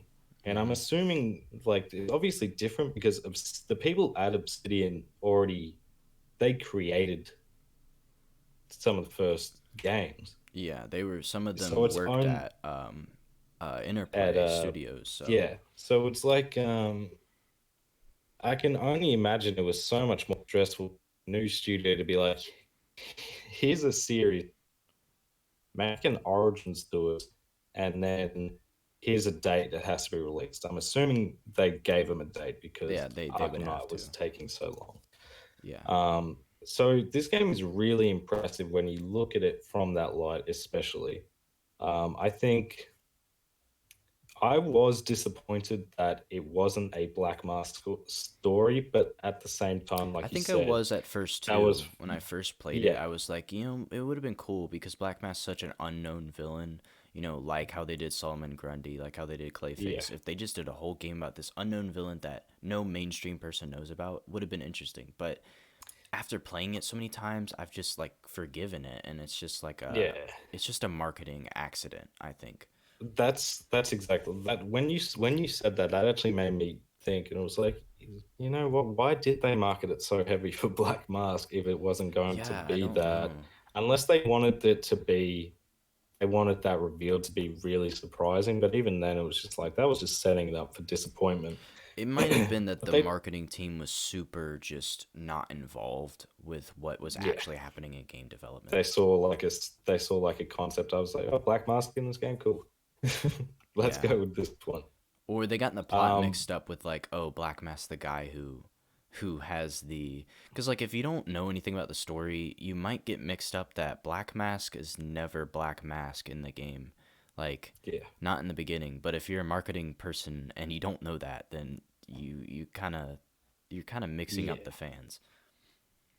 But I don't think it's I don't think it's the best Joker, but I think Troy Baker did a really good job Yeah. as the Joker.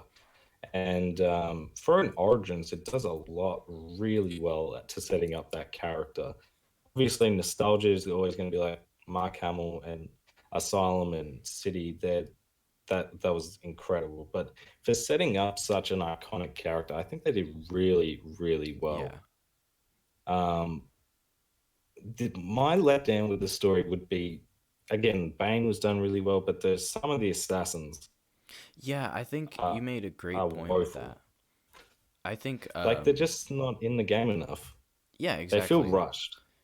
And I don't like that they're all like a lot of them are side missions. I thought like Shiva was not a very good side mission, I will admit. And I'll get into why I Yeah, like a lot of the side missions, but some of them are pretty bad. Like yeah.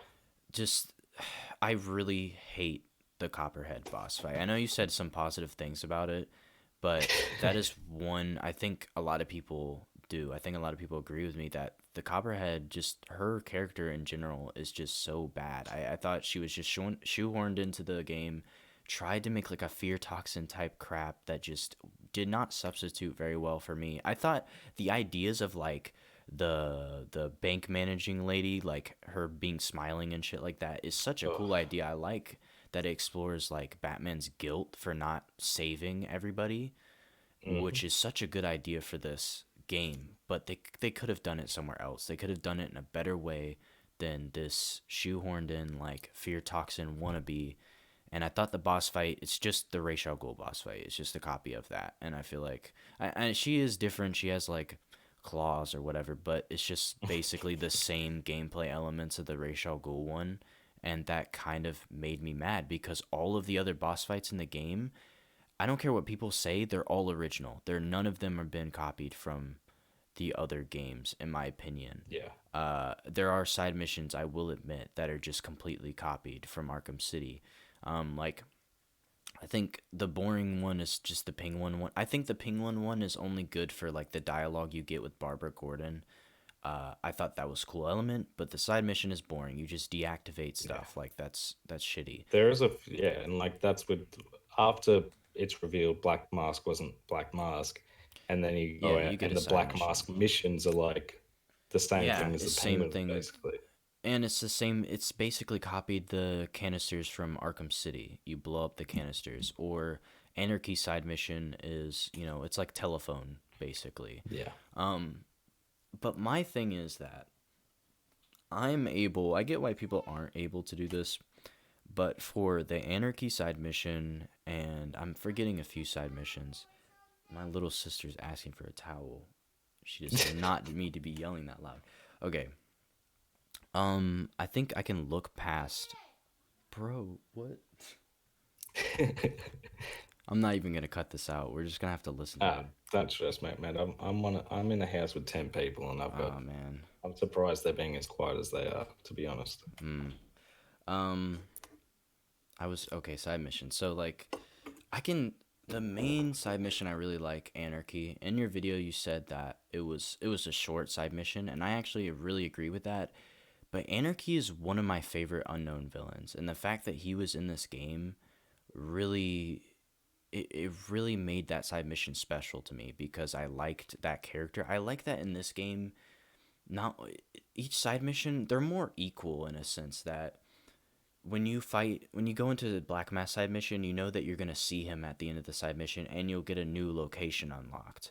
Same thing with the Anarchy side mission, you get a new location. Same thing with the Shiva one. Even though the Shiva one should have ended at the top of Wonder Tower, and everybody would fucking love the side mission if that happened. Yeah. Just completely underwhelming. But and it unlocked like the mall area. I thought that was interesting. So a lot of these side missions unlock areas, but they just have really good. I guess like I really like Anarchy as a villain for a side mission. Perfect side mission in my opinion. I think it's one of the best. Now I'm purposely avoiding the best side mission in the game, which is the Mad Hatter one, which is Oh yeah. it has no business being that good. I don't know how that happened in this game, but that is just such a well done side mission. Just completely changes up the whole game. It's like an escape. It doesn't even feel like Arkham Origins anymore. It's like a whole new game. And it's a successor to the Arkham City one, which is good. You're supposed to like progress. And that is probably one of my favorite side missions. It might even be my favorite side mission series. The series has never been extraordinarily good with side missions, in my opinion. So a side mission like that is just really impressive to me.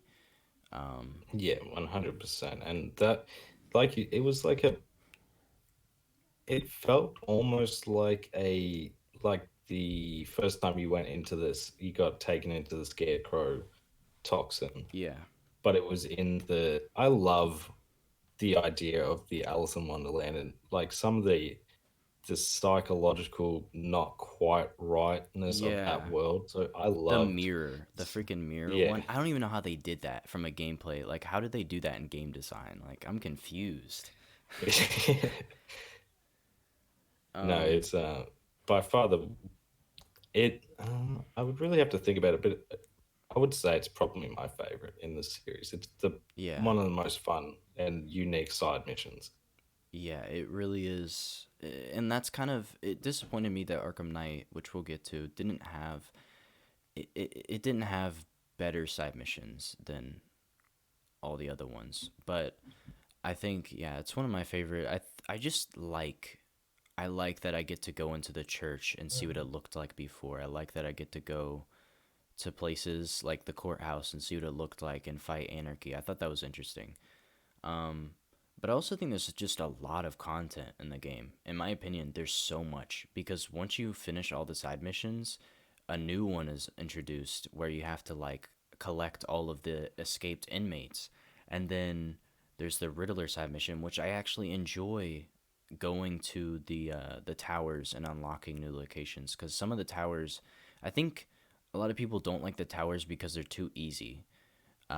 Some Yeah. of them are just boring because they're easy, but there's one. It was a tower that's like an island, and it's like a multi-layered Yes. level, and you fight people at multiple points, and it's like that one's so fun because it's like this level of the game instead of just you I don't know power something up and then boom you're done. So I liked a lot of them. There are some of them that are just stupid boring, but some of them are actually really well done or take you to like I like the one in the Coventry, no, Burnley district, the GCPD district, because like you get to go on top of this really high up roof that you didn't know you could go up to. Um, but I guess like yeah, side missions. There's not really much to say. I think a lot of them are Arkham City copycats, but overall I enjoy them, and I think there's a lot of content. And there's also like the crime scenes, which I guess can be kind of boring, but I don't know. It's just more content.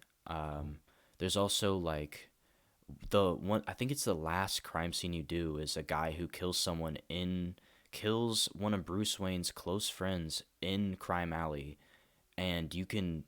It's such a good moment because you can hear how angry Batman is when he Yeah. interrogates the guy, and it's such a good moment that not many people ever got to because the game is just viewed so bad. Um, yeah, like that's kind of how I feel about the side missions. How do you feel about the map design of the game? Because a lot of people criticize the Arkham City portion of the map and don't like the grid setup of the new part of the map. I think overall, there are some like you could say it feels a bit samey at points. The I had no real issue with any of that. The only issue I have is that bridge that links things is so fucking long. If you Hmm. wanted, like, this is me just trying to avoid fast traveling because I loved gliding around in the Yeah, city, and that bridge just is a chug to get through sometimes, and it's just like it's unfortunate because it makes me want to fast travel, yeah, but I still think it's not a bad map, and it's it doesn't feel. The only problem is it doesn't feel like it has as much going on in that world. yeah. Yeah, I kind of agree because it's like I pointed out in my review that there is stuff that happens. I don't think the world is dead because No. there are thugs who talk about stuff. There are thugs everywhere all over the map. And I think what really helps the game is the crime in progresses really make the map feel a little bit more alive, which kind of help it out. It's definitely not as alive as Arkham City, but Yeah. I think It's it's the not non-existent. I would yeah. think because there's It just definitely feels like you're not the only one in the yeah, city, but it's like it just doesn't feel like you said, the crime in progress does help feel like okay, so this is kind of like the uh political political prisons, prisoners yeah. almost. But I think But I like yeah, how well go ahead.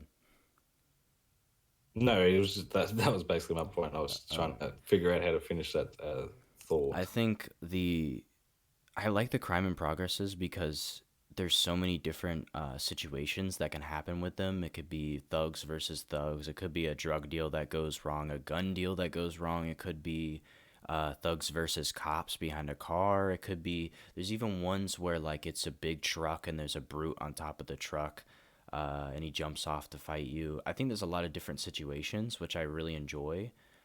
And it shows you that the cops and the thugs really have a bad relationship in this game and that there's just mob violence everywhere and stuff. So I do enjoy that. I do think it does have some issues there. Um, Overall, though, the map, I actually really like the map. I get why people think it's an asset flip, but Yeah, it's not like they imported the Arkham City map. They couldn't do that. A lot of the assets are either edited or new because the brick like you can go into Arkham City, the bricks aren't the same. There are a lot of reuse assets, but I will tell you there's a lot of new assets in the game. A lot more new assets than people realize. And Arkham City, that map is a lot different than a lot of people think.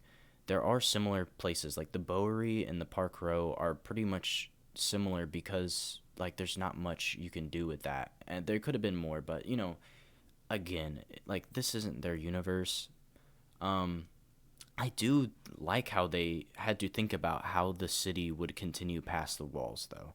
I do like that they have the Merchants Bank that you could never see in Arkham City. I do like that they explained what like Wonder Tower looked like at the bottom. I do like that they had to basically pull the city out of the water for Amusement Mile. A lot of Amusement Mile is completely new, actually, and there's like the final offer and stuff. So I do think there is a lot of asset flipping, and I think it is a lot of like copying of the Arkham City map. But I think that was like oh, people really like Arkham City, so WB was like, you need to put the Arkham City map in there. I feel like that's probably what happened with that, or they just didn't have enough time because I get that they had about, I think it's about 2 years, which is plenty of time to make, I guess, a game of that size. That's not trying to like improve on every aspect. It makes sense, but I feel like they had a lot of glitches and a lot of stuff wasn't working, and I feel like that made it hard. So I do like the map. I like the snow. I like that you can have tracks in the snow, and I like that you can. I love the music. The free roam music is amazing in Arkham. The music in general in Arkham Origins is amazing. I think it's more consistently amazing than Arkham City. Arkham City has my favorite tracks, but overall, it's not my favorite soundtrack of the series. I think Origins has my favorite. And the city, Diamond District, I think the Coventry sucks because it's just really boring. It's where Lacey Towers is. It's like it's just assets placed everywhere in my opinion. But Burnley, the Diamond District, and all of South Gotham area, I love it. I think I don't mind the whole grid. I get that people are like, oh, I can glide in straight lines.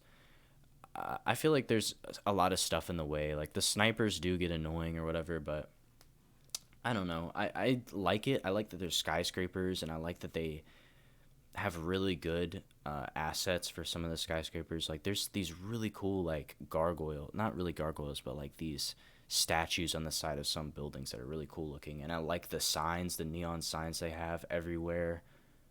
I think a lot of the map just it reminds me of Gotham City, and I feel like that's the Gotham City I like, just the really tall buildings. And I like that you can't go on top of every building because it makes it I don't know, you have to really climb every building, and you can't just go on top of Royal Hotel. You have to do the story to get up there, and I think that's kind of interesting to me.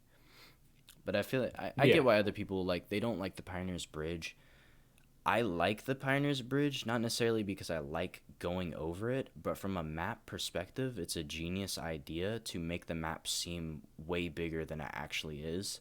And I like that you can just look at South Gotham, you can look over and see the other side of the map and be like, wow, that's really far away. This map is really big. Um, I like the aspect of it. I think, yeah, you know, it kind of sucks going over it. I don't really mind it that much because the bridge just looks awesome to me. I like the giant statues. Um, but I also do like that there's the light and power building, and because of that, if you're in the Park Row, it blocks you from going straight. So like if you're in Park Row, you have three options. You can go around the power building, the light and power building, which if you don't know what that is, it's like the thing that's blocking you from getting to Wonder Tower. Um, Okay. the big giant building that you can't go over. And I like that. I feel like people kind of like, oh, that sucks. Like, why is this building here? But it's a game. It's a map element that is there because it gives you options. It limits you from going in a straight line to your destination because now you have three options. You can go around it from the left or the right, or you can go under the tunnel through it onto one of the bridges that lead to Wonder Tower.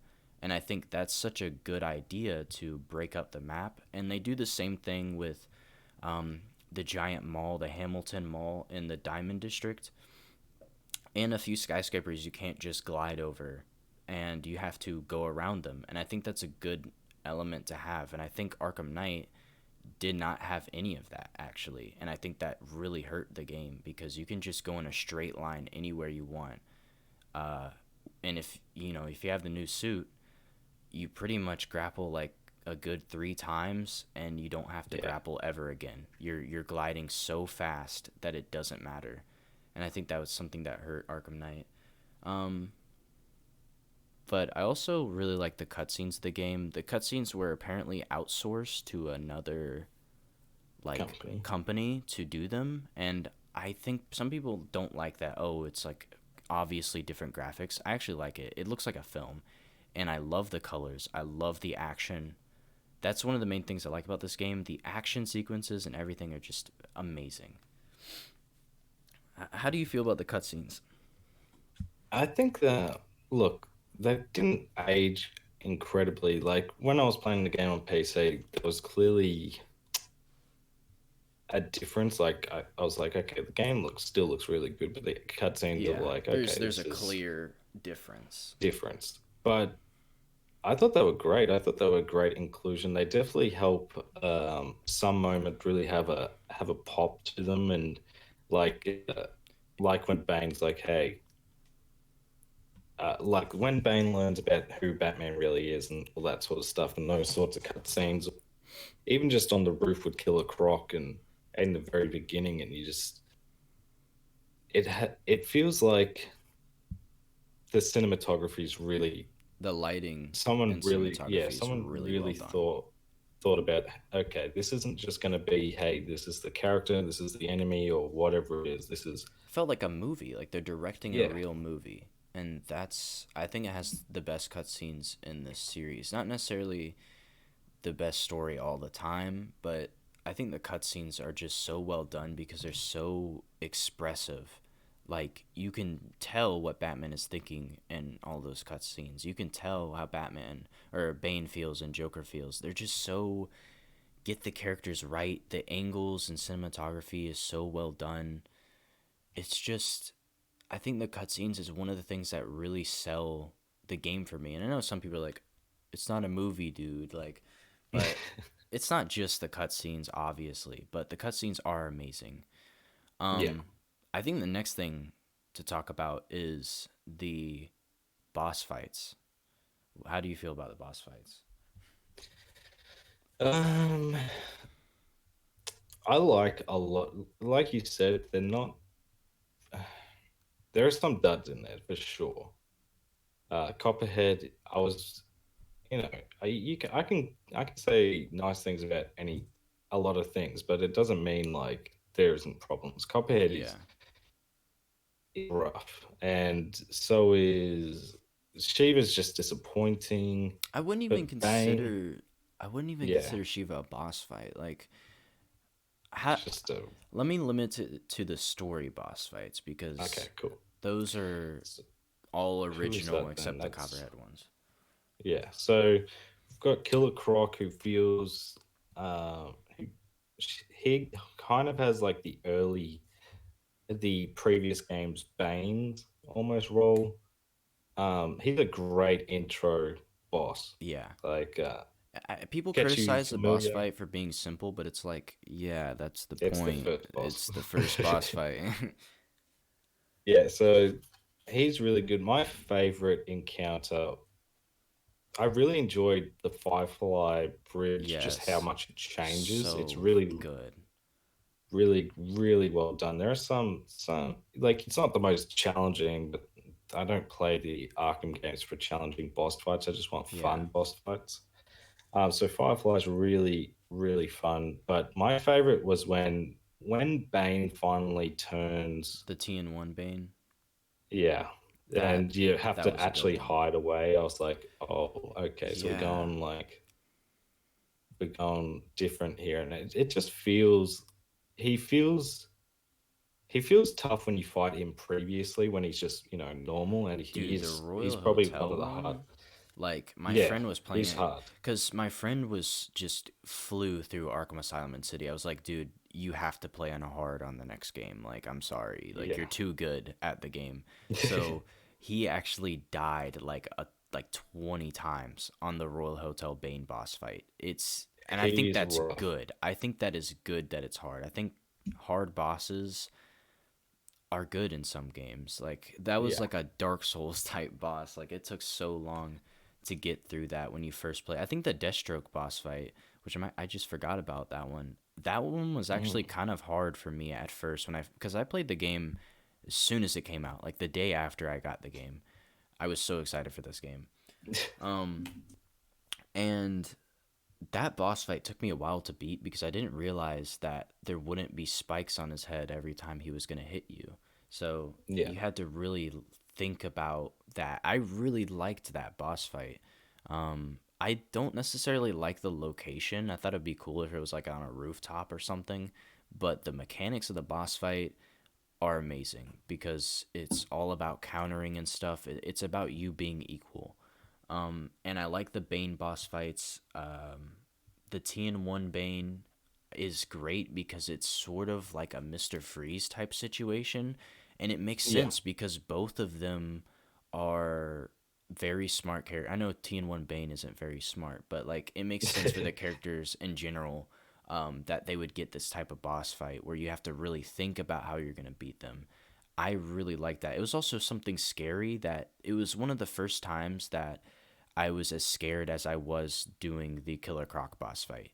When your Yeah. detective vision goes out during the TN1 Bane boss fight, I was freaking out. I was like, what am I going to do? I can't beat him. There's no way. Like, I don't know where to disable this thing. It was so scary. If you don't have detective vision doing that boss fight, you're screwed, man. Like, Yeah. it's tough. Like getting out there and not knowing if he's around the corner is so scary to me.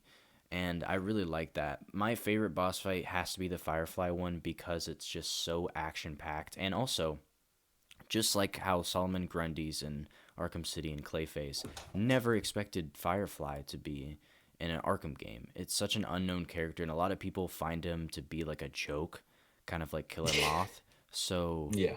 if he's in a game and he's taken this seriously, it shows you that characters like this can be really cool. And Firefly is a really cool character. Completely dumped on him in Arkham Knight with that shitty side mission, but um, Yeah. the that boss fight was great. Just that whole mission was great in general because it, a lot of people can say it's like a kind of like a useless type of thing, like just kind of like a, oh, we need to make the story longer, but it actually did have a lot of character development throughout that whole plot point and allowed Bane to basically get to the manor in time. So I really just so much action happened on that bridge. It was crazy. I really liked it. I liked that you couldn't always predict where you were going to go. Like, Gordon didn't ever give you the codes to that door, so you have to switch routes and stuff. I really liked that element to the game. I liked a lot of parts of the game, just the map design. I think the steel mill is probably the worst part of the game, story wise and just environment wise.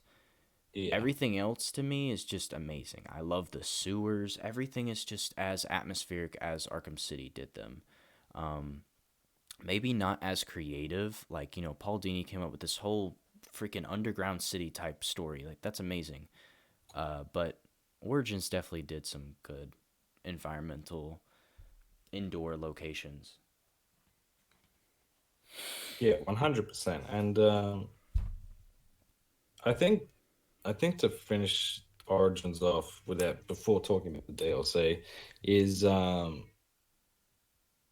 whilst it's not my favorite, it's it's not my favorite because I can more easily think of things that aren't even really problems. They're just more nitpicks, and then there are some problems like some of the bosses or side missions or whatever it is. Mm-hmm.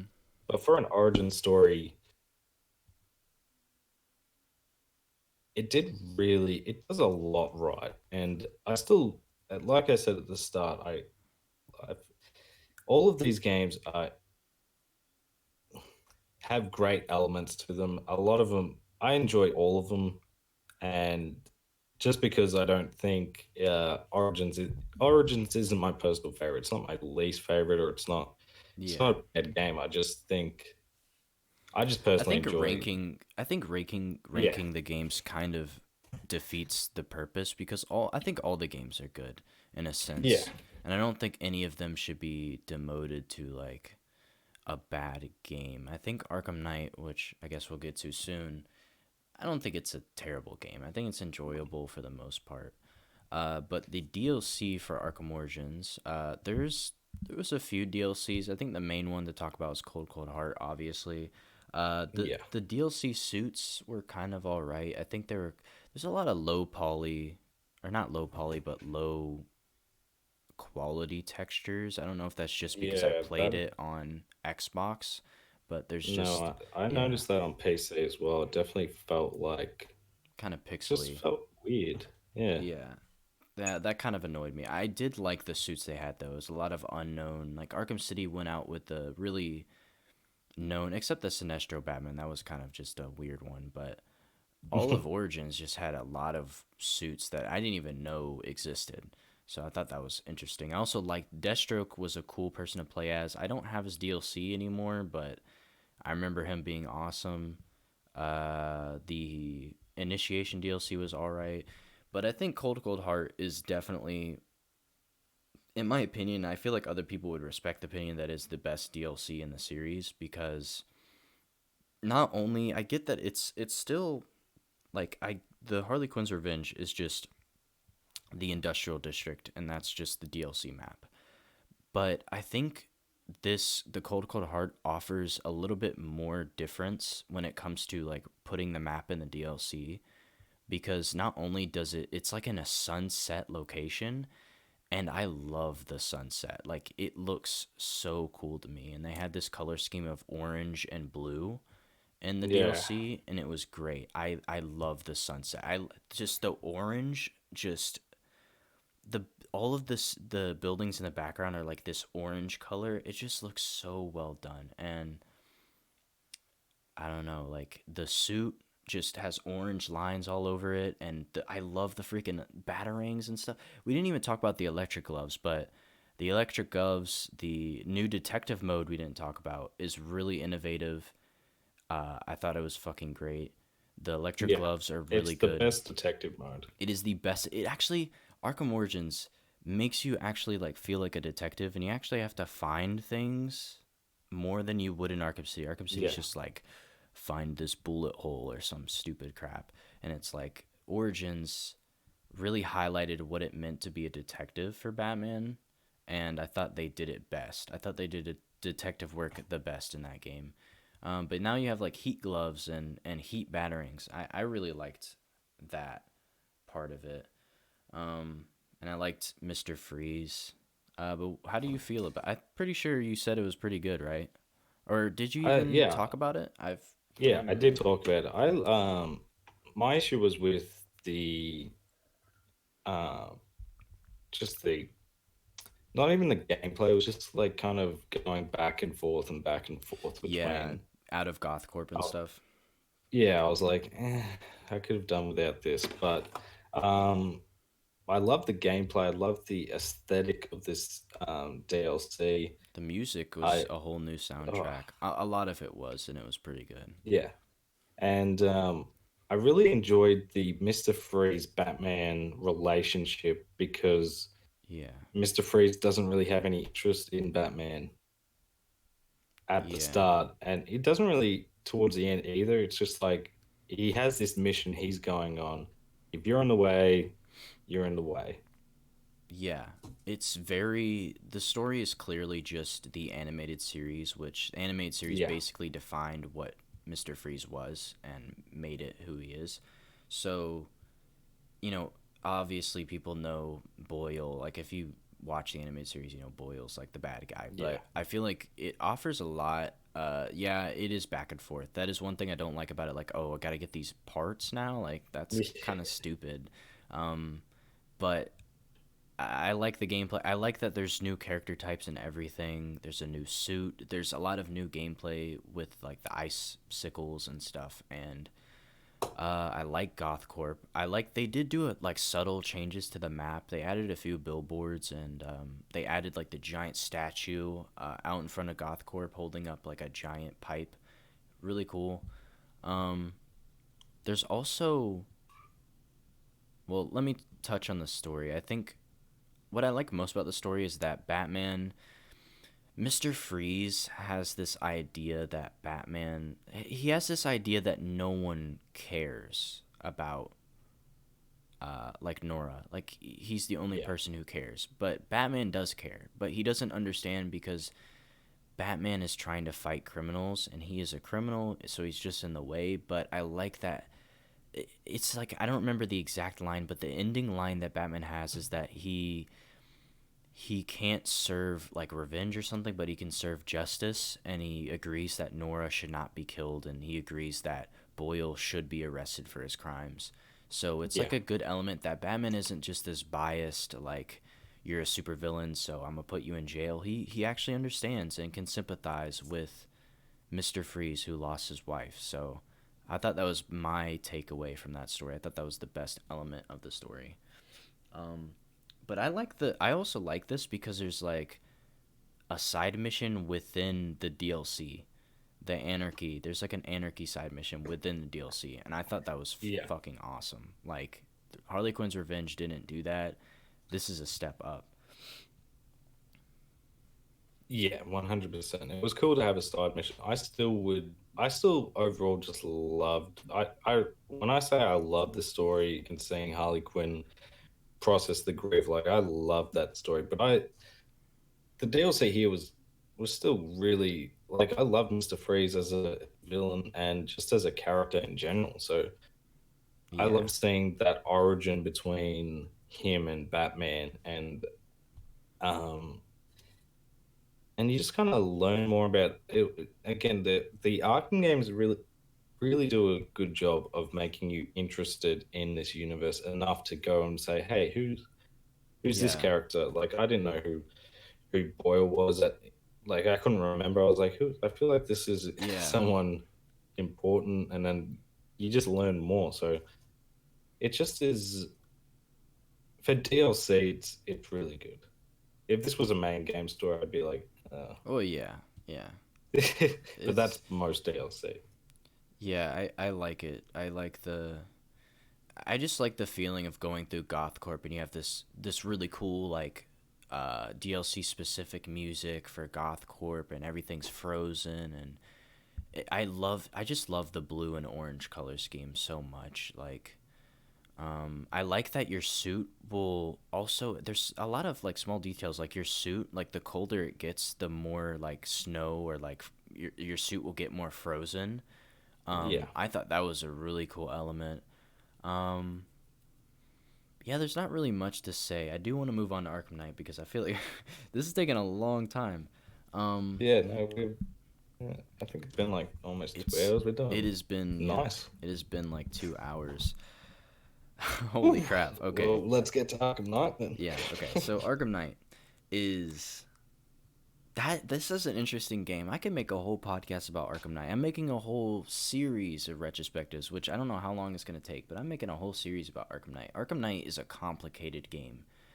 It is 100%. it is an intensely complicated game that is extremely hard to review. I don't know, understand how people review this game. It's just you can look at it from so many different viewpoints that anybody can make their point and you could believe that they like the game or hate the game and it just makes Yeah. sense and it's like trying to find a middle ground on that is very hard. It's very weird. um, in my opinion the game is a disappointment from what was advertised and what I felt like the map would look like. Because when I look out in the background of Arkham City or Origins, I see this massive city that I could get lost in, and it's just the buildings are so tall that it would be hard to even climb them. But in my opinion, Arkham Knight doesn't deliver on that at all. I think the map design is very detailed. I think it is definitely the most detailed. You'll find trash and cans and shit everywhere, cracks in the concrete. Everything is very high poly. The quality is just insane. The graphics are fucking amazing. Yeah. The detail in the map is very well done. There's pathways, small little crevices everywhere, and I love that about the game. I think it's some of the best. I'm gonna call it micro map design in the entire series, but I think it is the worst macro map design. I hate the idea of these three islands that like it makes sense like three islands is a cool idea but it's just not only do you glide too fast to the point where the map is just seems very small to me, Mm. but you it's not the city that I was really expecting. It doesn't seem like a city because they in the first cutscene they're like I don't know how many they said, like 10 million or something like that lived Yeah. here before. No, they didn't. This city is so small. I would be surprised if a million people live there. It's such a small, and like they say they evacuate Gotham City, but you can clearly see there's tons of Gotham City in the background that they didn't evacuate. So it's like, what, this cannot be the background I saw of Arkham City. Um, it's not it's not really what I was looking for a map. Personally, it's not as tall. It's not as I can't get lost in it. Yeah. I can't, and I don't need to really get. And you're gonna learn a map eventually, but when I first played it, I didn't get lost in it. I knew where everything was. It's just so easy to track where things are. It's such a, I don't know. Like I can tell that they really paid attention to so many elements. Like Panessa Studios area is so cool because it transitions from city and concrete to just grass everywhere. I love that. I love that there's these trees and there's a big lighthouse and there's so many good small elements. But overall, I hate how the map is designed from a big standpoint. Like I don't really know how to explain it. Like I'm gonna try to make a video to explain it, but I also think like the colors just Founders Island is just so different that I feel like it should have that island should have been separated more than the other islands. And it's Mm. just when you look at Founders Island, it's like a convoluted mess. Like you can't tell what's a building and what's a crane and what's it's like a rainbow looking district. It's just it doesn't look right to me. How do you feel about the map? Cuz I'm very critical I of the def map. Yeah, look, I it definitely feels like the case of bigger isn't always better. Hmm. And it just I don't know when the Batmobile was introduced into the equation exactly, I feel like that's what they but started with. yeah, so it kind of just feels like a game where it's like, okay, we have to make a map that is that your car has to be able to get around the map. Every alleyway is just 8 feet wide. It's just kind of Yeah, it's a complete different feel to Arkham City where everything is like a small alleyway. It's so claustrophobic. This one's like every alleyway is massive. yeah, it may as well be a street. Um, but it's just I don't mind it. I think, as you said, the game looks incredible, and there's a lot of really good details in the map itself. But eh, I don't think my issue is with the map even. It's just what you're doing in this world that would Yeah. be my biggest issue, which is all the there's a lot of just excessive amounts of side missions that are the exact same thing. Yeah, I actually want to get into that because I think that is the main issue I have is that every game before this is they organize a story by location. So, you know, when you point at like, oh, the Penguin Arc of Arkham City is inside of the museum, you can look at the museum Yeah. and you know that part of the story. You could look at Wonder City and know that part of the city. Arkham Knight is totally different. The locations mean kind of nothing in the game, really. It's not even about locations. There's not really that many, to me, there's not really that many memorable locations. A lot of locations are just either construction sites or just more construction sites or there's a lot of Yeah. construction sites or just like There's a lot of construction going on yeah, I in don't the know city. what I don't know what that is. And I will point out I love the idea of Founders Island. I love it. I just hate the execution of the top of Founders Island. But I think the story just does such a bad job of using the map to its advantage. The story is just so disconnected from what the map is. It's just the map design in every other game, even Origins to me is so atmospheric and I like the corridors and they all feel like dungeons. Like, like it's like a traditional game. It's like you go into these dungeons and you fight these villains. And Arkham Knight is not that game at all. No. You go into a building and you're out 2 minutes later. You go on top of buildings to do these weird tasks. It's just kind of like making the story longer with these useless tasks.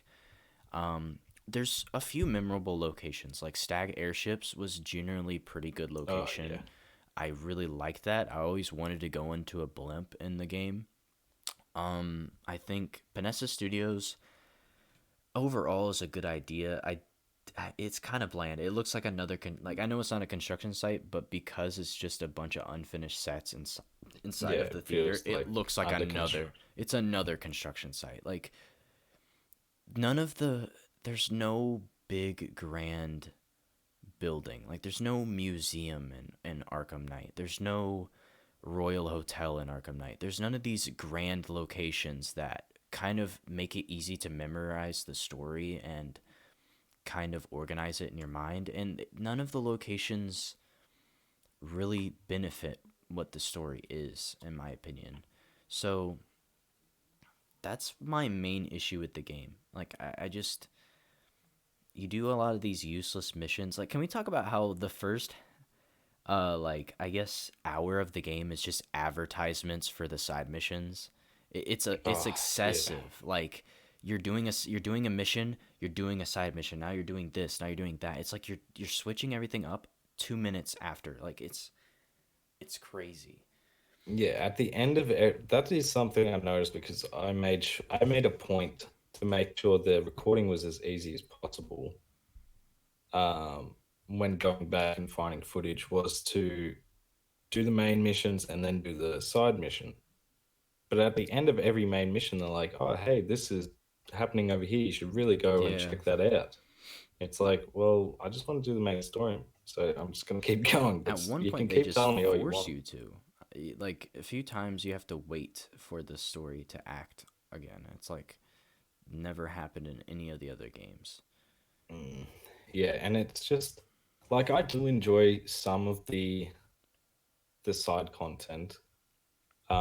I think it's Just enjoyable. It's just it's just when it goes on like there's some what are like there's some that are like 20 different things long. yeah, the firefighter crew is just such a boring side mission. They Yeah. tried to add a story to it that is just So you why got that, and you then could you've have got added another villain. yeah, you got that, and then you've got oh hey, there's mines over the city, there's the Yeah, watchtowers, there's ooh. the roadblocks. It's like why would I do any of It's this? just like collectibles time. Like Arkham Knight is like so many people don't think about the towers as collectibles, but they're just like it's like Assassin's Creed game or something where it's just a excessive amount of the same mission. You're just doing it over and over again for the side One, missions, and yeah, that's I don't like that. Like I have a stance to say this because I've 100%. I've done every single oh tower in the exactly. game. I've done every bomb in the game. I've done it all, and it's not really that fun. I only did it to 100% the game, really, and Mm. it's I don't know. It's not much story to it, really. So there's also like side missions that are so repetitive. Like I know Arkham City had some repetitive things, but Arkham Knight side missions are just so repetitive. Like the Man Bat side mission, it's the same thing every time, and like you go to his apartment or like his lab or whatever. That's interesting part of it. But that's really it. You don't get to fight him. You just find him in the sky and do the same thing 3 times. It's literally the same thing 3 times for a lot of these missions. You know, Firefly, you Yeah, defeat him 3 times in the Batmobile, or what's another one? Azrael, you just fight some guys 3 times. It's without getting so hit. yeah, it's so boring to me. It's kind of like Yeah. a downgrade. It's less about story and more about gameplay when it comes to these side missions. M- My issue with the side missions is strictly would be like I don't have an issue with Firefly. Personally, I don't have an issue with Man Bat. I actually really enjoyed the Man Bat story. It is just finding him 3 times, but it's also like sometimes he. So I remember when I was actually looking for him, I was like, where is this guy? Yeah, I think it's interesting. The first time I did it, it's interesting because it's like dude, this is Man Bat. Like, this is Yeah, awesome. Like, I never thought he'd be in the game. My issue is that I've heard a critic call Arkham Knight a comic booky game, and in my opinion, it's not. I think it's the least comic booky game in the series. Man Bat's look is very realistic and not comic yeah. booky. Every It, character's design in this game is extremely. It looks like the Dark Knight or something. Like it doesn't look like an Arkham City. It doesn't look like an Arkham Asylum. It's everything has to look real and everything has to look. Why are there so many construction sites? I don't understand. I don't know. That's just I don't know. The story like I will tell you though. I think I know people kind of got annoyed that Joker was in the game again. I think Joker is the best part of Arkham Knight. I think he is the best character in Arkham Knight. Um, and I think his inclusion is very well done. And I'm not surprised he was in the game. I don't know why anyone would be surprised. Um, the Arkham Knight, I feel like I have my own unique view on it where I don't like the Arkham Knight as a character. I think he just so many issues. It just he doesn't make sense as a character. But I love his cutscenes. I love his interactions with Batman, and I like the Joker like flashback scenes where you get to see what happened to Jason Todd. I like all that stuff, but in the context of the story, it doesn't make much sense, and it's also just not. I don't know. It's not very well done. It's not very well written. Um, but I love the cutscenes. I like seeing Batman and Jason Todd talk to each other. I think that's an interesting conversation. How do you feel about like the Arkham Knight and stuff? I don't mind. I agree. The Joker is one of the best parts about the game's story, and I actually enjoy the game's story. I think it has a lot of really good moments. Yeah, I agree. There's some good moments. But my issue is I love the Red Hood, and I feel like he because I've watched all the animated movies, all I've read the comics, and that story of the Joker torturing Jason Todd, and then Hmm. him becoming the Red Hood, and that whole saga. So I really enjoyed the moments where they are talking, the Arkham Knight and Batman are talking to each other, and it's sort of a mystery that gets basically, It's predictable. yeah, it's I a think predictable twist. I don't think it I don't think it's really needs to be unpredictable. I think people who get mad about it for it being so predictable is it makes sense for a first playthrough, but I feel like like I Yeah, know Black Mask is the Joker now, and I can still yeah, enjoy the game. I think it was more of this was another marketing failure because they marketed that this would be an all new villain, but it wasn't. It was just yeah. Jason You're not Todd. gonna guess who this is. You're not gonna guess who this like. It was very obvious, and if they just presented it in a way that wasn't like we're super smart because we have this cool twist. It's like they should have presented it as it's not supposed to be a super surprising twist. It's Yeah, just this is the way the story plays out.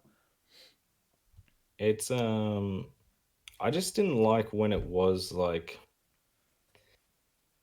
I don't know, there was something I didn't like. I feel like it was mainly the boss fight with Red Hood. I was like, Not even this could really have a been really, boss fight. yeah, it There was just wasn't like in really any boss fights in the game. My favorite boss fight is literally the what would be a boss underground fight? the underground boss fight where uh, Arkham Knight is in this giant drilling machine. I thought Oh that yeah, was a that's right. good one because it was kind of like the TN1 Bane one. It was kind of like Yeah, a kind of like a scary boss fight where you don't know where he is. I thought that's the only boss fight in the game I really enjoyed. I think grappling up to Red Hood was kind of interesting, but it wasn't necessarily a boss fight in my yeah, opinion. That's another thing I don't like about the game is that it just completely removed boss fights. The game does not operate at all how any of the other Batman games do, and I don't understand why they flipped it so much. I think it might be because Paul Dini wasn't the writer anymore, and they got some weird guys, and then Sefton Hill was like, "Yeah, I have the credibility to write this game," and this is what we ended up with. Yeah, with the drill fight, I actually think I kind of broke it for Oh myself no. because I kind of figured out that if you're away from him and once you escape the explosion, you can basically shoot a round off and then he'll just kind of come around one of the corners. And I was Yeah, like, oh, it's not hard so at all. It's pretty predictable. I just think it's probably the best yeah, try they had at a boss fight. I think I the didn't tank mind boss the fights suck. tank.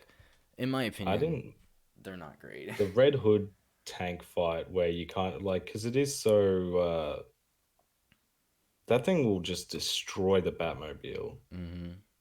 and it's kind of just like that intense. There's so many other tanks around. Yeah, I like There's that. the Big Mama, but then there's it's just And the fear gas. That's one of the parts of the game I really liked was just the fear gas all over the city. oh yeah, that That is was that awesome. I think yeah, incredible moment. not worrying about the plot, the cloudburst is pretty cool looking. So, and I liked that Poison Ivy ends up dying because of that. It was like a Yeah. loss that had to be done because a lot of people just didn't die in this game. I expected a lot more people to die. I thought Barbara Gordon should have died. Um, and I'm glad that at least one person was a loss. And I like that they were a villain formally, but they did something very noble for the Heroic, yeah. city and heroic.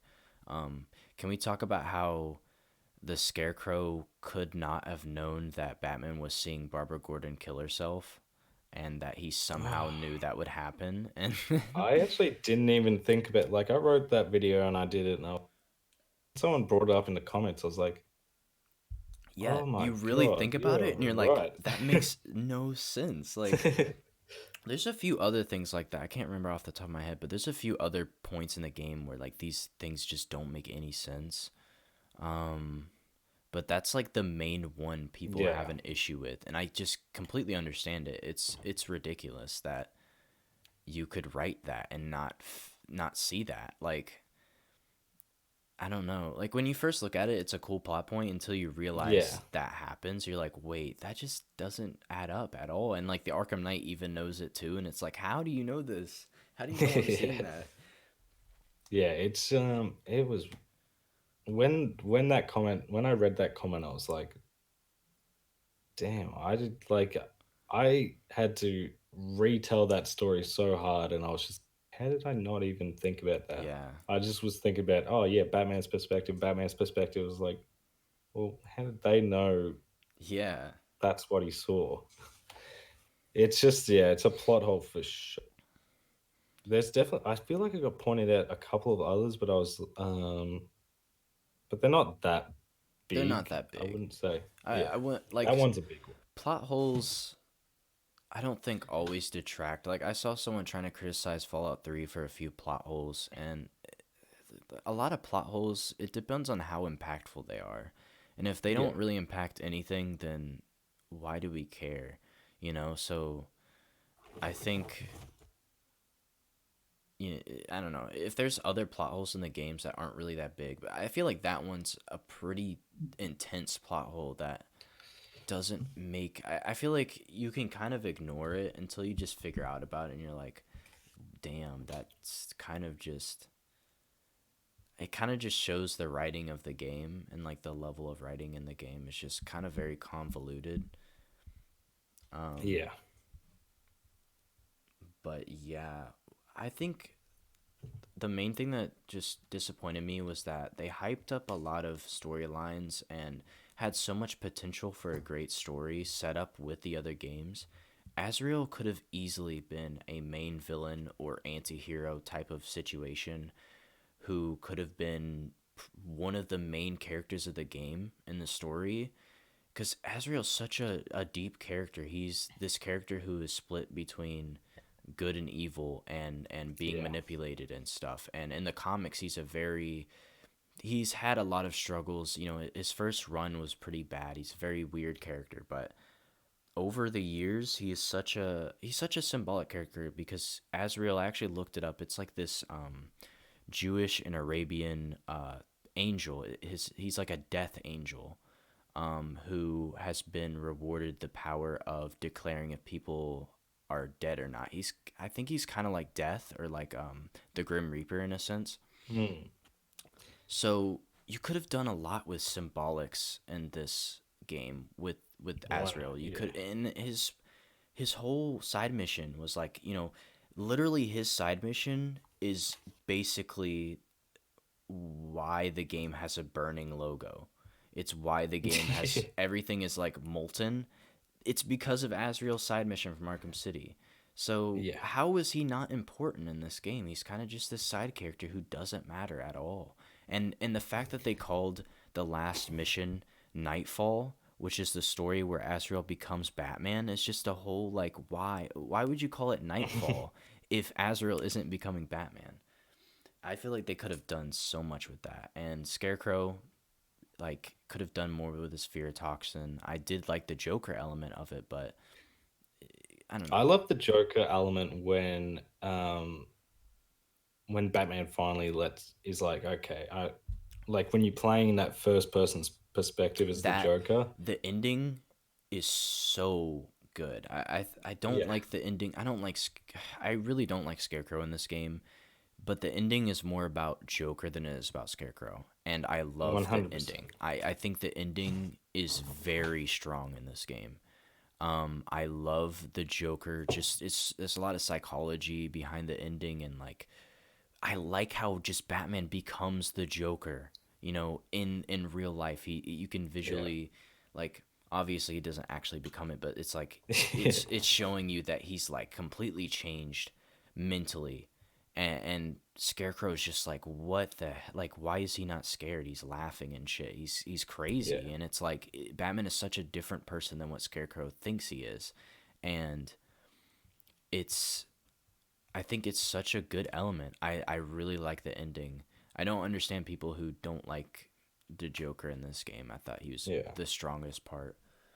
What are your thoughts on the other people infected with the Joker blood? I thought that okay, that's another plot hole with the game is that originally like the venom or whatever, like the Joker's disease wasn't Joker oriented. It was the venom that was the disease. So I guess the game is trying to make a kind of a reboot to what the disease was, Hmm. which I could kind of get past that because I guess I just don't think I don't think it's necessary at all. I think I the only part I like about that plot point is that Batman is becoming the Joker, but you don't Yeah. need that disease to explain that. You don't like they could have cut that out of the game, and him wanting to lock himself in a cell after the events of the game would have made perfect sense. He's going crazy. You could Yeah. have easily not had any of that in the game. I didn't really enjoy any of it. I thought the Panessa Studios bit, I thought Harley Quinn was okay, but none of the things that happened in Panessa Studios other than Batman and Robin's relationship had any meaning to the story in my opinion. They didn't need to be there. Yeah. I would I enjoyed I forget the name of the female, but she reminded me, I'm not sure if she's supposed to be, but she reminded me of the female Joker in one of the comics, Is that the um where she takes her face off or she gets her face ripped off by the Joker or is it someone. oh, I don't remember that, but there's a female Joker for the Flashpoint Batman, Yeah, for the Flashpoint, but it's that was with yeah, Martha there was a Wayne or different one whatever. where there's like, yeah, there's just this crate. I feel like I Oh, might be oh, mixing a okay. couple of You're talking comics. about the New 52 run with Yes. at some point there's like a wannabe Joker who like yeah, I remember. I don't know anything about her, but yeah. Yeah, that's what she reminded me of, and I thought that was cool. I think she stole Joker's face because he cut off his face in the New 52 and I think she stole it and like Yeah, claimed she was the Joker.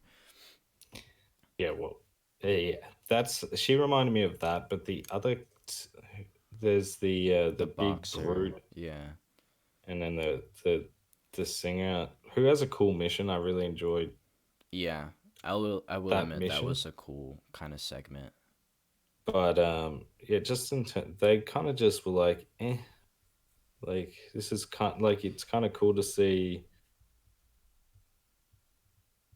But as you said, the effects don't really. They changed what the effects of the And it doesn't make like I know it's a comic book game, but it doesn't really make realistic sense. You know, how does someone's mind uh like alter someone else's mind? Like I don't get how a disease could cuz then if you're saying that, then you're saying that Joker is the way he is because of like a disease and blood. not Yeah, because of his personality, which is just so wrong. So that's I don't know. It's just unneeded. I think they could have brought the same themes without needing that plot point, but they did it anyways. I won't lie though. My like I could everything I'm saying right now could even like the side missions could I could chalk up as nitpicks, but the thing that really I have such an issue with is the Riddler in Arkham Knight. Ooh, yeah, he's I crazy, man. cannot, I can't stand him, and he's just so annoying. Like And if you don't always do a side talking, mission, he's on the intercoms of the city. yeah, all the time. And then it's like, it's just so funny if you don't collect all the trophies, and then but you do all those challenges so that you get like the reveal of what his boss could be, And then it's just and then he's like, like, just kidding. just kidding. You have to get all my trophies first. And it's like, wow, Yeah, you it's like, didn't learn from the last game. Thank you. Yeah, yeah, that's it was stupid. just and he was just like because he's always talking, it's just like, oh, just shut up. Yeah, there's so many. I don't get why they feel the need to increase the amount of Riddler trophies. It's like you don't need to. Like just because a map gets bigger doesn't mean you need to increase the Riddler 100%. trophies. Yeah, it's Like just just if I was making an Arkham game, I'd make it more instead of doing I'd actually do less Riddler trophies and make them a lot harder. And I think it yeah, would be more interesting that way. And just maybe have a Riddler trophy that you have to do this whole type of puzzle. Like it's on a rooftop and it's just this giant puzzle just to get one Riddler trophy. And there's only like, I don't know, 50 to collect out of the whole game. yeah, That would have been a lot more because Arkham Knight, because I am 100%ed it, there's Riddler trophies that are just crazy hard. There's a mission where there's three of these, I think, where you go on, like, I guess, say there's one behind the GCPD. There's just like little, I don't even know what you call it. You activate it, it gives you a time limit to go all the way across the map. And the only thing you have to tell you is if you're going in the right direction. So you have to go across on a time limit and find this object in like a 1 minute time, and it's just so annoying, and it was so hard to do, and it was just so like this doesn't need to be here. This isn't a riddle, this is a time limit. I don't get it. yeah, yeah. But other than like, I mean, if, yeah, they definitely just they went with the philosophy of quantity over quality Yeah, when they should have just been doing the opposite and made them more quality to find. and the Riddler side mission, like other than the Riddler trophies, was pretty good. Like they had some good Yeah, like challenges inside of the orphanage. They should have just kept it at that or something, because I just don't understand why they need to do that. And there's the Riddler tracks as well. I did you find those interesting? they're fun enough. This is from the perspective of someone who didn't complete 100% of the game, so I didn't do many of them, but they were all right to play.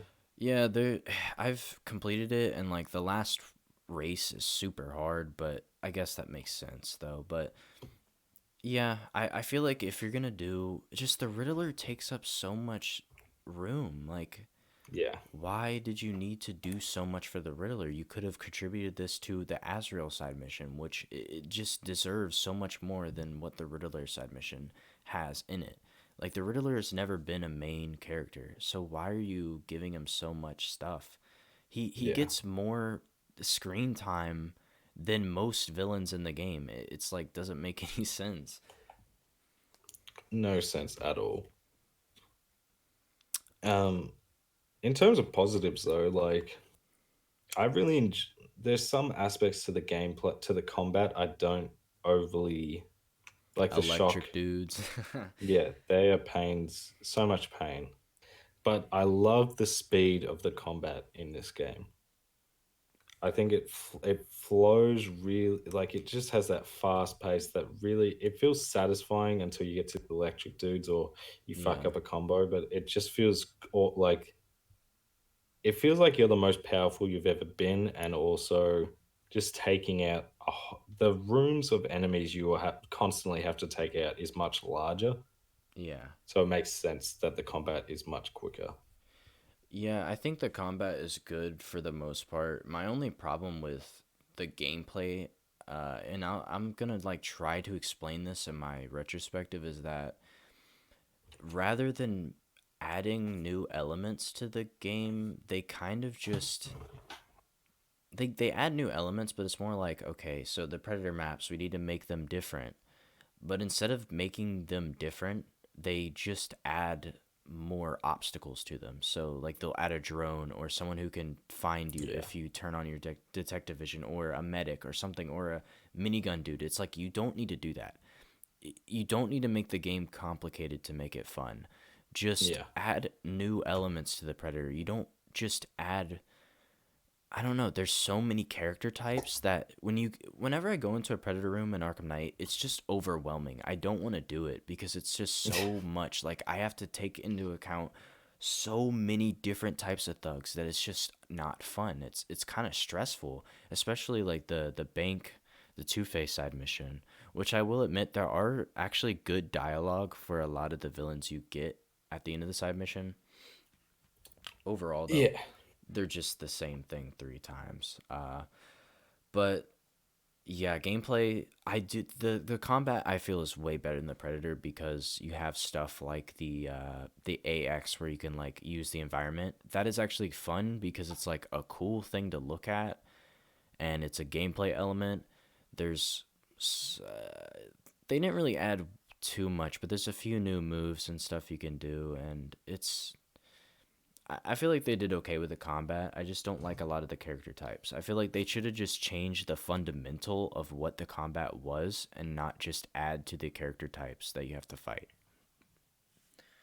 Yeah, I would agree with that. Um, but yeah, I think Arkham Knight is just it's an intense game that you could just go on and on about. Uh, because there's just so much. It's such a complicated game, and like the the way I put it is that when I think of Arkham Knight, I don't know if you think this similarly, but if I think of Arkham Asylum and City and Origins, I get this one image of what the game is in my head. I get like some type of image of or a reminder of what the game is, but when I think of Arkham Knight, it's a blurry image. It's unclear what exactly I'm thinking of in my personal opinion. Like, because it's just such a convoluted, like there's so many gameplay elements, and I feel like people look at the gameplay elements, like there's just so much stuff in the game. They took so long to make the game. There's so many different things. The Batmobile alone has its own upgrade tree. Just everything has so many elements and details to it. But I don't think that inherently makes the game good just because they put so much time into the game. And that's why I just feel about the game is just they went overboard. They focused on things they shouldn't have focused on. Like they should have focused on the story more than they focused on the gameplay. And I feel like they focus on the gameplay a lot more. Yeah, the gameplay is definitely the focus of Arkham Knight, and it's not even it just the whole game.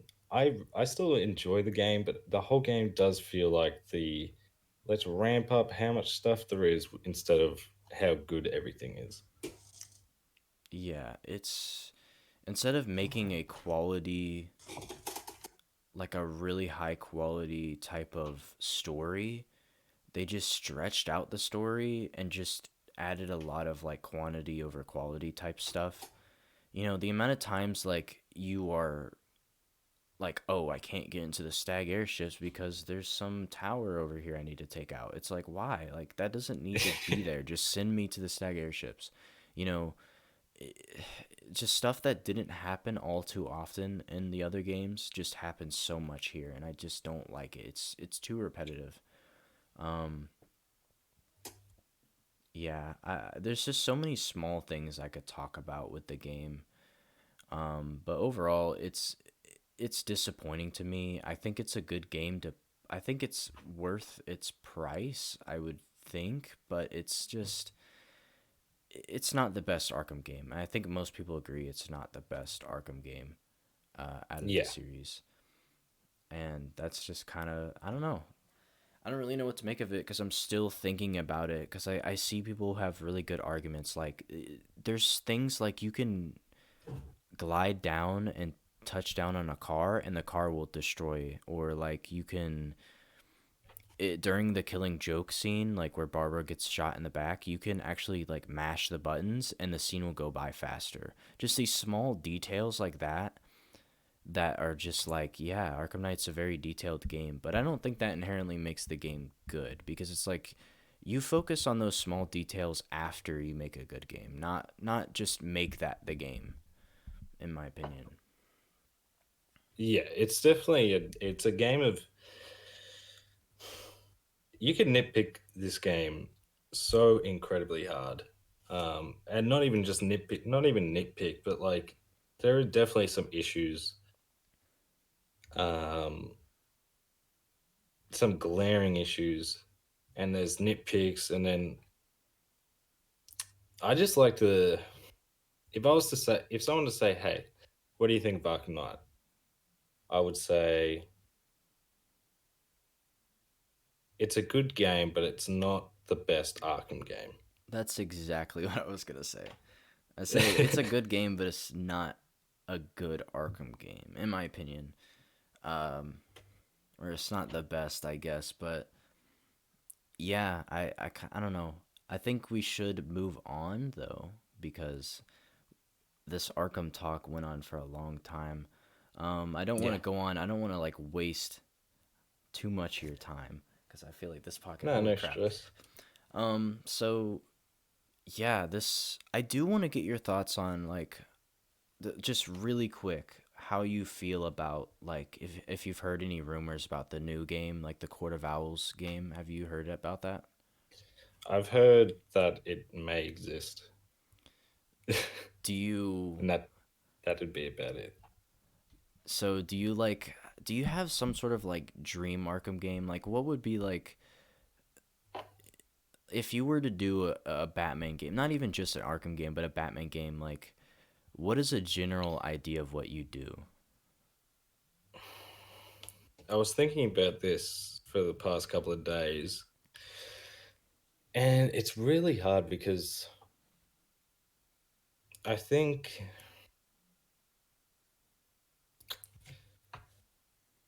I would love for an Arkham game to focus on, like, not just have these smaller characters or villains and stuff as like side quests, but I would love for some way to make some sort of these villains to feel like they're more of a threat than just like, oh hey, on the way to doing this, you want to take care of this. Yeah. Um, I just I think the combat itself, in terms of speed, was the best in Night, so I would like to retain that. I would love to improve the Batmobile. I think it was just used so much in Night, Yeah. and if it was less tank than car, it could have been just like, hey, here's the car, and kind of use. It's hard. I I really actually, liked the driving. I like driving in the Batmobile. I just don't like the tank battles very much. yeah, me too. I think the driving's great. And the Um, destruction.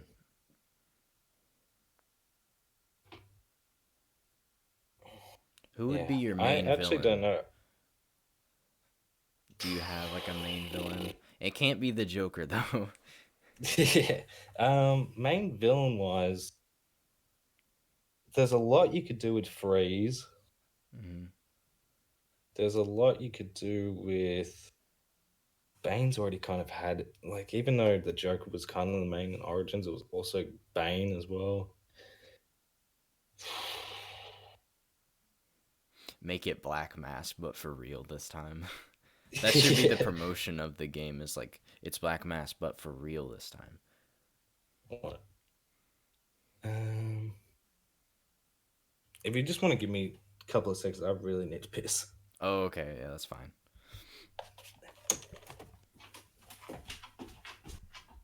How do I distract it? Cause I don't want to edit this video, so like I should like say something here, but I'm not really sure. Um, I could pop up this thing. Look at this. Watch this. Ooh, that's pretty cool.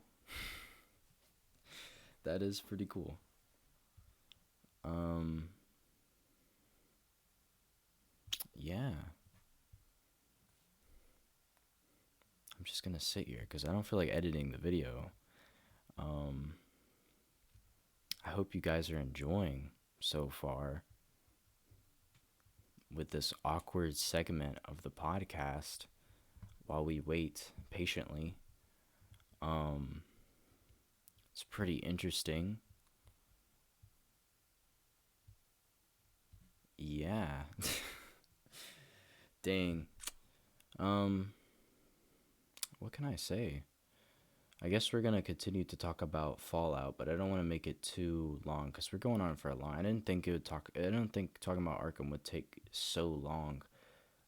So we'll talk about a little bit about Fallout because I kind of made the background Fallout, so I can't just like go without talking about it. I was thinking, what if it could be part two, but nah.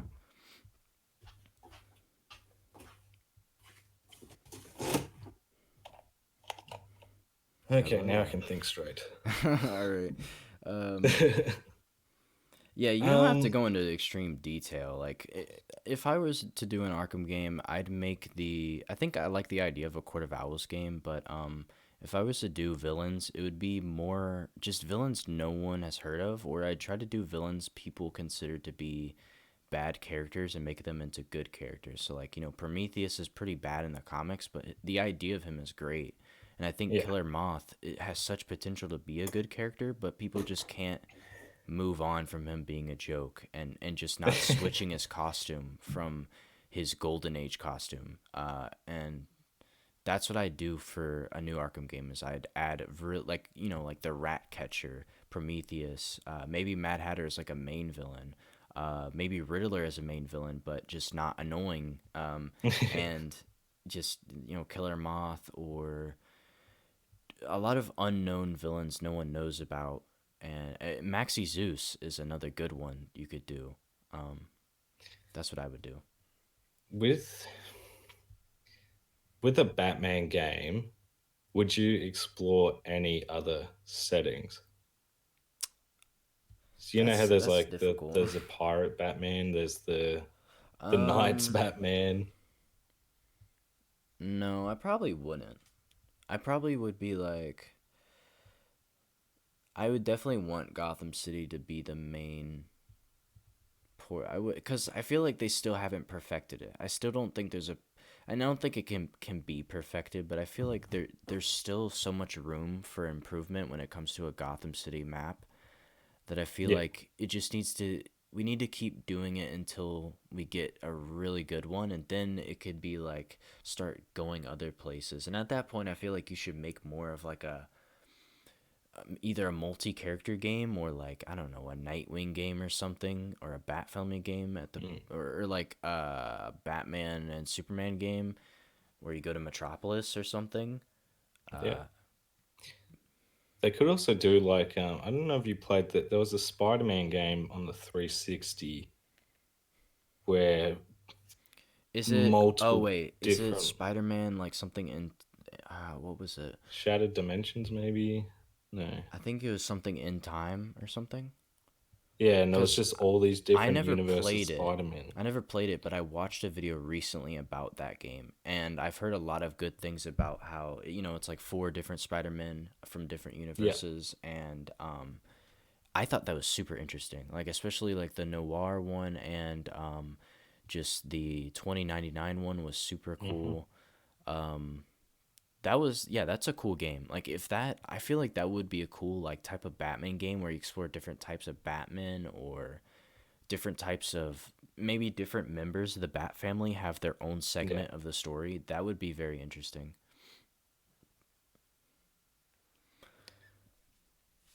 But yeah, I think we should start talking about Fallout though. Like just I don't want to go on forever, but I feel like since I have, the freaking ranger in the background, I feel like I should We have to talk about at we least have New to Vegas talk with the about. Ranger. Yeah, yeah, okay. So, let's just talk about Fallout 3. I don't want to go into like you probably haven't even played Fallout 1 or 2. I've seen playthroughs of them, but they're not I didn't start with Fallout 1 or 2, but I have played them okay. now. I played them a couple of years ago. I need to Really, play really Fallout 2. interesting. They're very detailed and interesting Yeah. games. I would say, and but I feel like we should mainly talk about Fallout 3 and New Vegas, and sort of get our opinions on the newer games.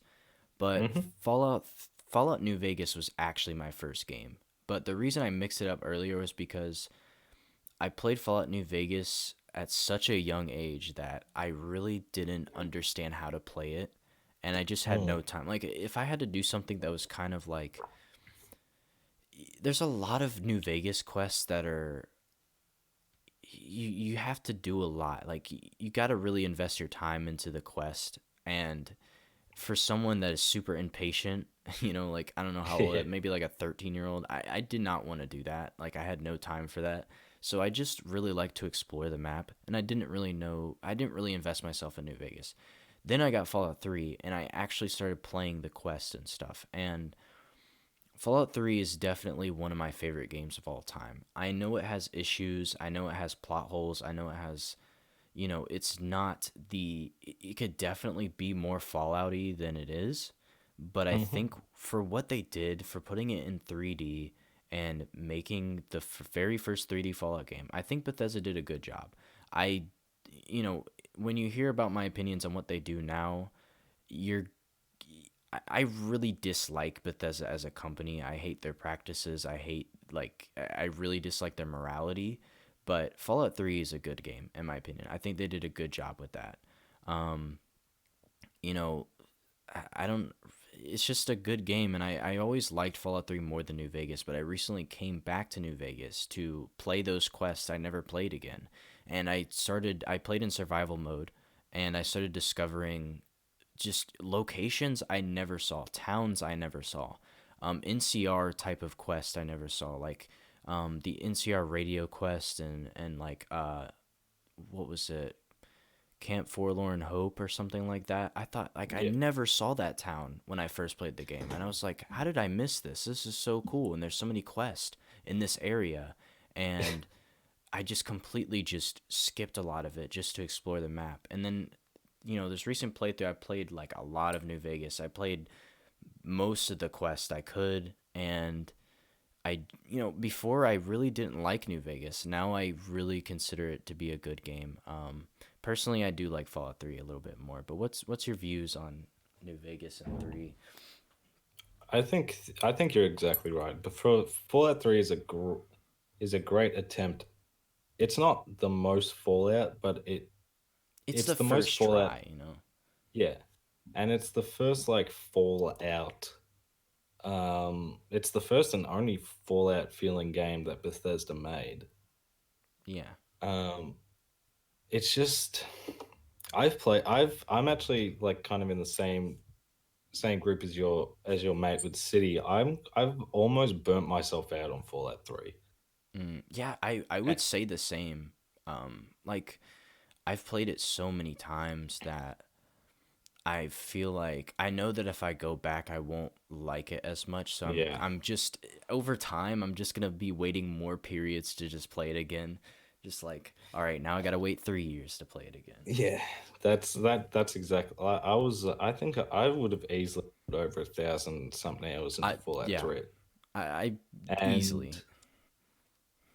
that's why I think I because when you think about the differences between 3 and New Vegas, New Vegas has from the get go 3 different endings just Yeah. from factions alone, and whereas Fallout 3 Yeah, has that's like the that's one. that's the downfall of Fallout 3 is I think the main story. And I like cuz it's just like this was the first game they were making the Fallout series. Of course you're going to use the Enclave and Brotherhood of Steel. Yeah. It's just obvious and I liked the idea. I liked the character designs and everything about it. I just think Fallout 3 could have been more of an RPG when it comes to the story. There are some RPG like moments, like you can entirely skip the first half of the game and run straight to your dad if you want to. And I like Yeah. that. That's something that would only happen in an RPG. But you can't even really be evil in the main mission. You can't. Like, you can do the purifier, like the whatever, the virus or whatever the heck, but they still the Brotherhood of Steel are just like, yeah, man. Like once you get the DLC, they're like, yeah, man. I don't know what happened to the water, but you're pretty cool with us still. Like, why? Like, there should be punishments for that. I feel like you should be able to literally join the Enclave and become like an Enclave Oh, soldier. yeah, the more because Fallout 3 was the first one I played, I was like, I didn't know who any of these people were. And then upon like replaying, I was like, why couldn't we join the Enclave instead of the Brotherhood? Yeah, Why can't this big super mutant go into the bloody chamber yeah, without the DLC and just do that? Because that ending made no that even when I was like, I think when it came in 2008, it would have been like 11 or something. It was just like, why can't why can't this dude go in? He's like immune to radiation. yeah. I don't know But because go ahead. I I, I love Fallout 3, and it got me into the series that now I have so much respect and love for, and I enjoy all the games to a degree, except for the last time I played 76. Yeah. Um, but for me personally, if I were to play, if you were to give me any of the games and say pick one and just play it, I would pick New Vegas. I just think it Yeah. has so many more options, so many variations and quests, so many people you can be friends with or piss off or Yeah, it truly is an RPG. The yeah, thing I like about New Vegas is that it was it's Bethesda made the 3D version of Fallout, and clearly it needs improvement, obviously, but it's their first try. So New Vegas took the 3D, like the elements they already had, and just made it and improved it. And that's what you get with New Vegas is an improved version of Fallout 3. yeah, It's a RPG. It's the most RPG like shooter you're gonna get nowadays because RPGs aren't as common. So I don't know. It's a good game, and I feel like that's what should have happened. It should have been Fallout 3, good game. Fallout New Vegas improved it, and then Fallout 4 improved it. But I feel like Fallout 4 yeah, didn't improve on. It kind of left aspects behind instead of improving on those aspects. And I really respect New Vegas for, I used to dislike it because I just didn't experience the game right. And yeah, it's such a good game. I still like Fallout 3 just because I especially like exploring. I think Bethesda does exploration better than Obsidian in my opinion. I think New Vegas I love the desert. I absolutely love all of the parts of the desert, but I think the city is so it's badly designed in my opinion. The textures don't look right. Um but Fallout 3, I loved exploring the DC ruins. Exploration was one of my favorite parts of Fallout 3. I Mm. just love finding every corner, and like you'll find hidden locations that the developers knew only a few people would find. And it's like I just love that stuff. Just finding new locations in this very like futuristic, weird looking city and finding lore and stuff. That was my favorite part of Fallout 3. And I kept doing it over and over again. It just never got boring. Um, so, I mean, yeah, that's pretty much like I feel like Fallout 3 just needs more RPG elements and people would respect it a lot more. Uh, Yeah, I respect it a ton just for getting me into the series. yeah.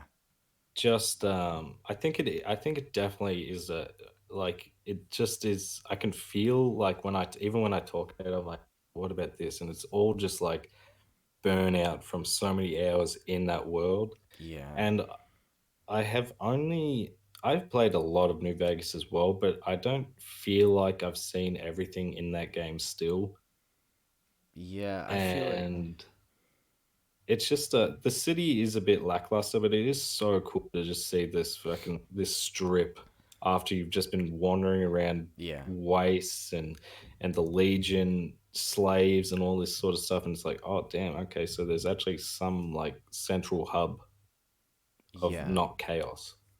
Yeah, that's like I feel like I'm getting burnt on New Vegas because I although I played it wrong, I still played a lot of the main Yeah. missions that you would play, just anybody playing the game. So those main missions are just boring to me now. I just really don't like them. And now that I've, gone in and actually played the game and tried to really build my character and do stuff with, especially with the NCR, I wanted to like get familiar with all the camps and help all of them out. And I feel like I don't think I've done everything, but I've done most of what the game has, which is Yeah. disappointing to me. I got to get the DLC or something because I've only played like one of Oh, them. the DLC Um, is yeah, incredible. I need to get the DLC really bad, because I feel like I've played most of what the game has to offer now. So it's less replay for some reason. It's less replayable than three for me. For I don't know why, but it's just like I don't feel like making. Like people played like they have a good playthrough and a bad playthrough. I never feel like being a bad person in the Fallout game. I don't know why. It doesn't really interest Yeah. me very much. Like I feel like builds are kind of interesting, but I would never side with the Legion. Like really, like unless I like could get something from them, but it wasn't really like I never sided them. I don't know. I never sided with them to beat the game as a Legion like supporter or anything. At this last playthrough, I got extremely vilified by them. Like I was such an NCR like supporter, man. It was crazy.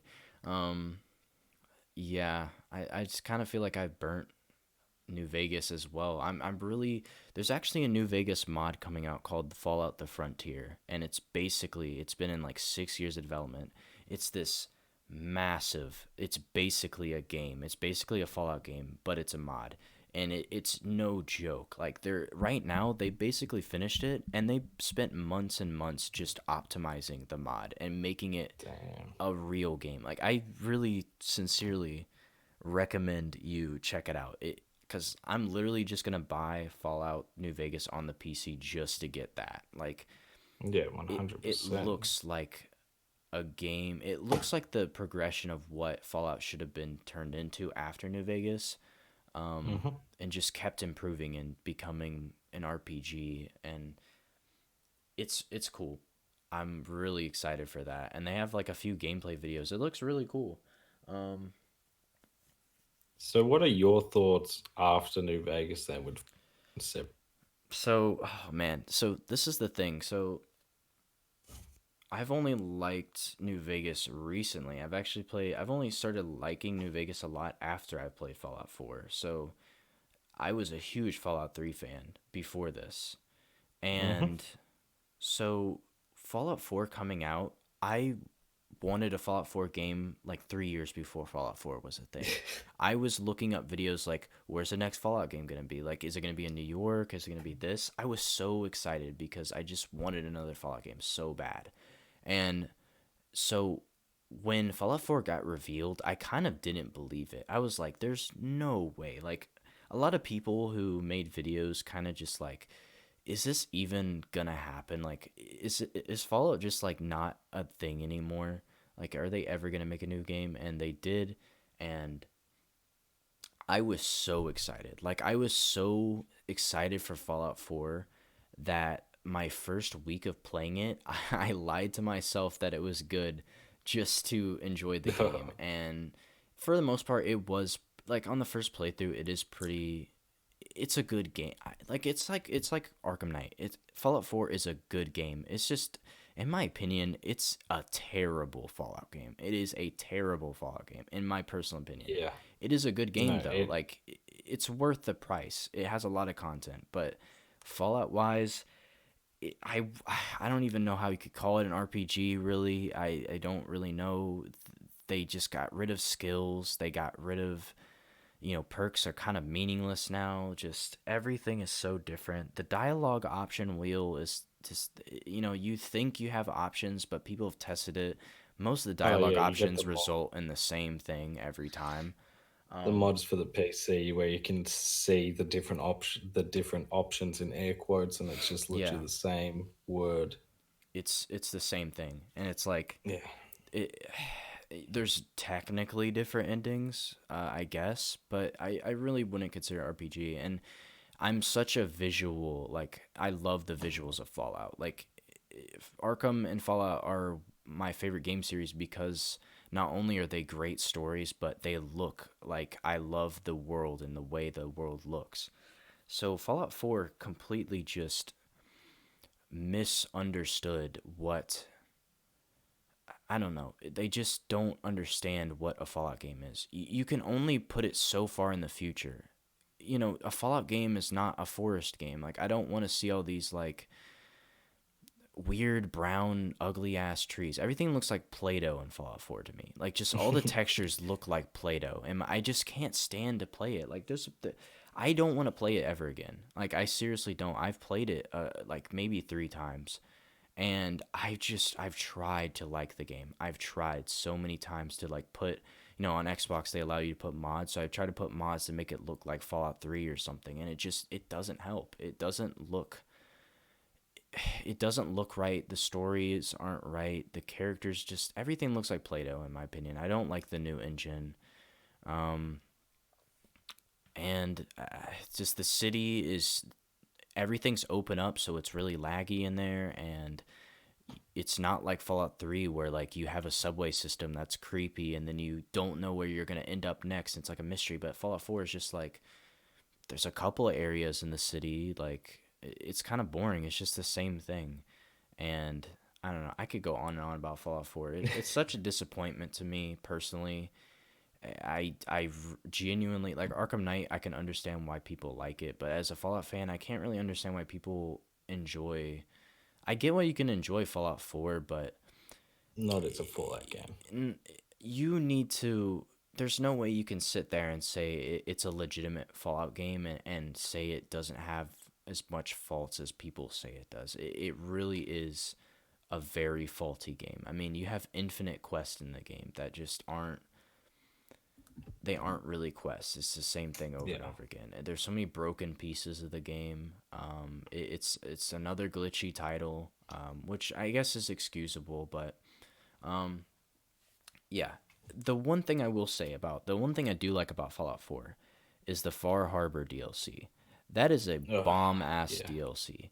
It actually Great has DLC. actually has RPG elements. Um, it has a great map. It feels like a Fallout map. Everything's dark and disturbing and mysterious. It feels like a Fallout map, and it didn't go way too into the whole, let's add these wacky characters or whatever folklore type stupid shit. It didn't need to do that. Fallout's always been serious, and Far Harbor took it serious and Yeah. added creatures that made sense for the map, added stuff that made sense. The map was super big too, and I loved exploring like the mountains and shit. so interesting. And the story had, like you could side with different people. There was factions in the story. Um, it was just, it had more RPG elements, and there were a few things that were off. The two things that were off were like these weird simulation type of mini game where you had to like line up blocks and shit. Oh yeah. I'm pretty sure you could actually skip that, but I never knew that, and I had to play them, which sucked. But there was also this one vault, I think Vault 88, and it was actually a stolen idea from a mod, which sucks. Um, but overall, that DLC was actually good. I feel like that should have been the last Fallout 4 DLC because all the other DLCs, in my opinions, are terrible. Nuka World, I had a little bit of fun, but not because it was Fallouty. Just because I don't know. It's like Disney World. Like it's different locations and stuff. Like it's cool to look at, but it's not a Fallout type of situation. Um, how did you feel about Far Harbor if you played it? Yeah, I did. So I think we were a bit different. Like I was super excited as well for Fallout 4. Like I was like, oh, I've been waiting for when did it come out? 2015. Yeah, So it's like November. five. I Yeah, think it was like October, November 2015. yeah. So it's like 5 years since New Vegas. Pre-ordered the collector's edition, all that sort of stuff. And I picked it up day one, installed it, and played it for 8 hours straight. Yeah, And me too. then, but then I didn't touch it again for like 2 years. Damn. I was like, dude, I have no, I I just kept was, trying to play it and trying to find like some type of good thing about the game. I just kept trying to be like, there has to be something good. Like, please. yeah, I was like, I played 8 hours. I was like, look, that was disappointing. I don't like, it wasn't running. It didn't feel like it ran that well. And, Yeah, it was, all that sort of stuff. So I was like, I'm just going to leave it. And now that I've actually I ended up beating it a few years later and then played the DLC and all that. So it's I've actually done a video on like what makes a Fallout game and all that sort of stuff. But basically, as a game, it's all right. I think it's got the best gunplay in the series because it's not dice rolls. yeah, Like when you aim at something and shoot, you will hit something. Um, but in terms of Fallout, it's just there's no choice. There's some choices in terms of what you can do, but the dialogue got stripped, which I hated. yeah, The They got rid of Ron Perlman. Um, that was surprisingly annoying to me. I was like, dude, you can't get yeah. rid of him. And A voice it's a protagonist. yeah. It just net the whole of my first 8 hours. I was waiting for that moment to be like, well, I'm playing a Fallout game, and I just never got it. Yeah, And it's not there. even after finishing it, I got that moment in Far Harbor. Yeah, I that's, was like, this feels like Fallout. yeah, But yeah, Fallout 4 is an enjoyable game. There's a lot of issues I have with it, but I enjoy it enough to say, like it's not a bad game. It's just I wouldn't if it could have been called something else, and I would have yeah, been like, yeah, seriously. that was okay.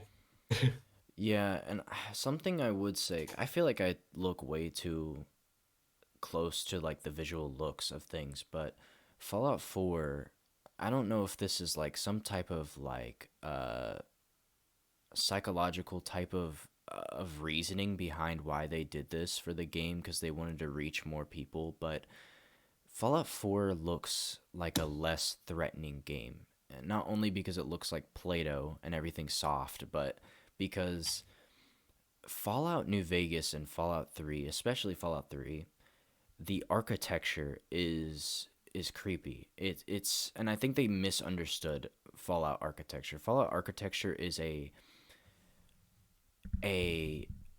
retro gothic horror looking architecture.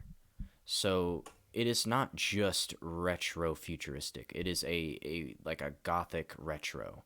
It's a dark spikes. There's spikes everywhere. Corners are sharp. Everything is made of like concrete and steel. Um, it's not it's not what Fallout 4 is. Fallout 4 made it this. It doesn't look like Fallout to me. It looks like a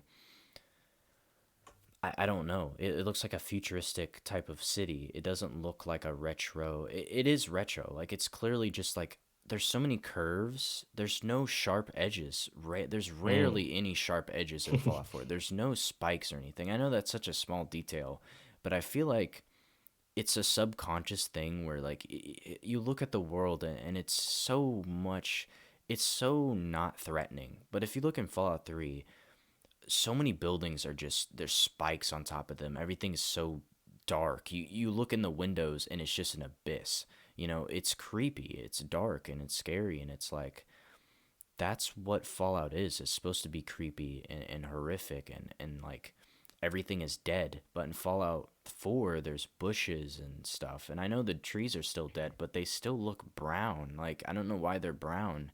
And Fallout 3, the trees were fucking shriveled black things, which I guess doesn't make too much sense, but at least it made the game look like a Fallout game. Yeah.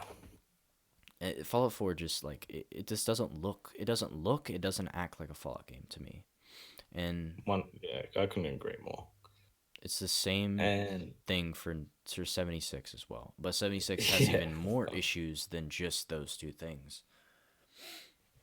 my biggest issue with 76, and I played it at launch for about 50 hours, because I planned to do like this big video on the game, but um,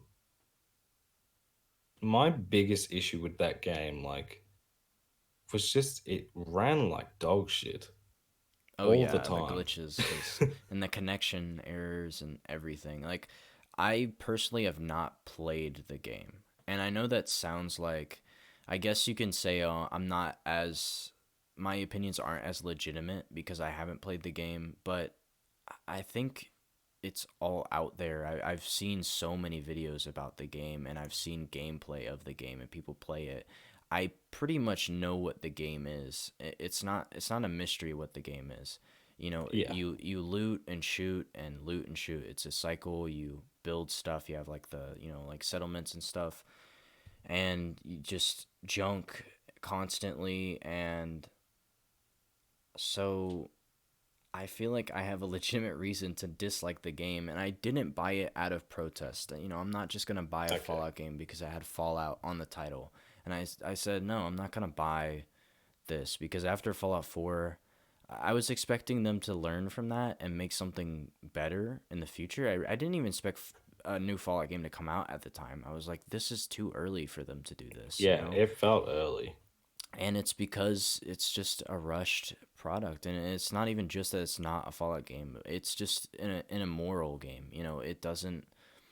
There's just these really bad game practices, false advertising, products not being the way they should be, no refunds, finding loopholes to get out of refunds. Just there's so like the entire video essay is talking about every small just mistake Bethesda's made throughout this game cycle.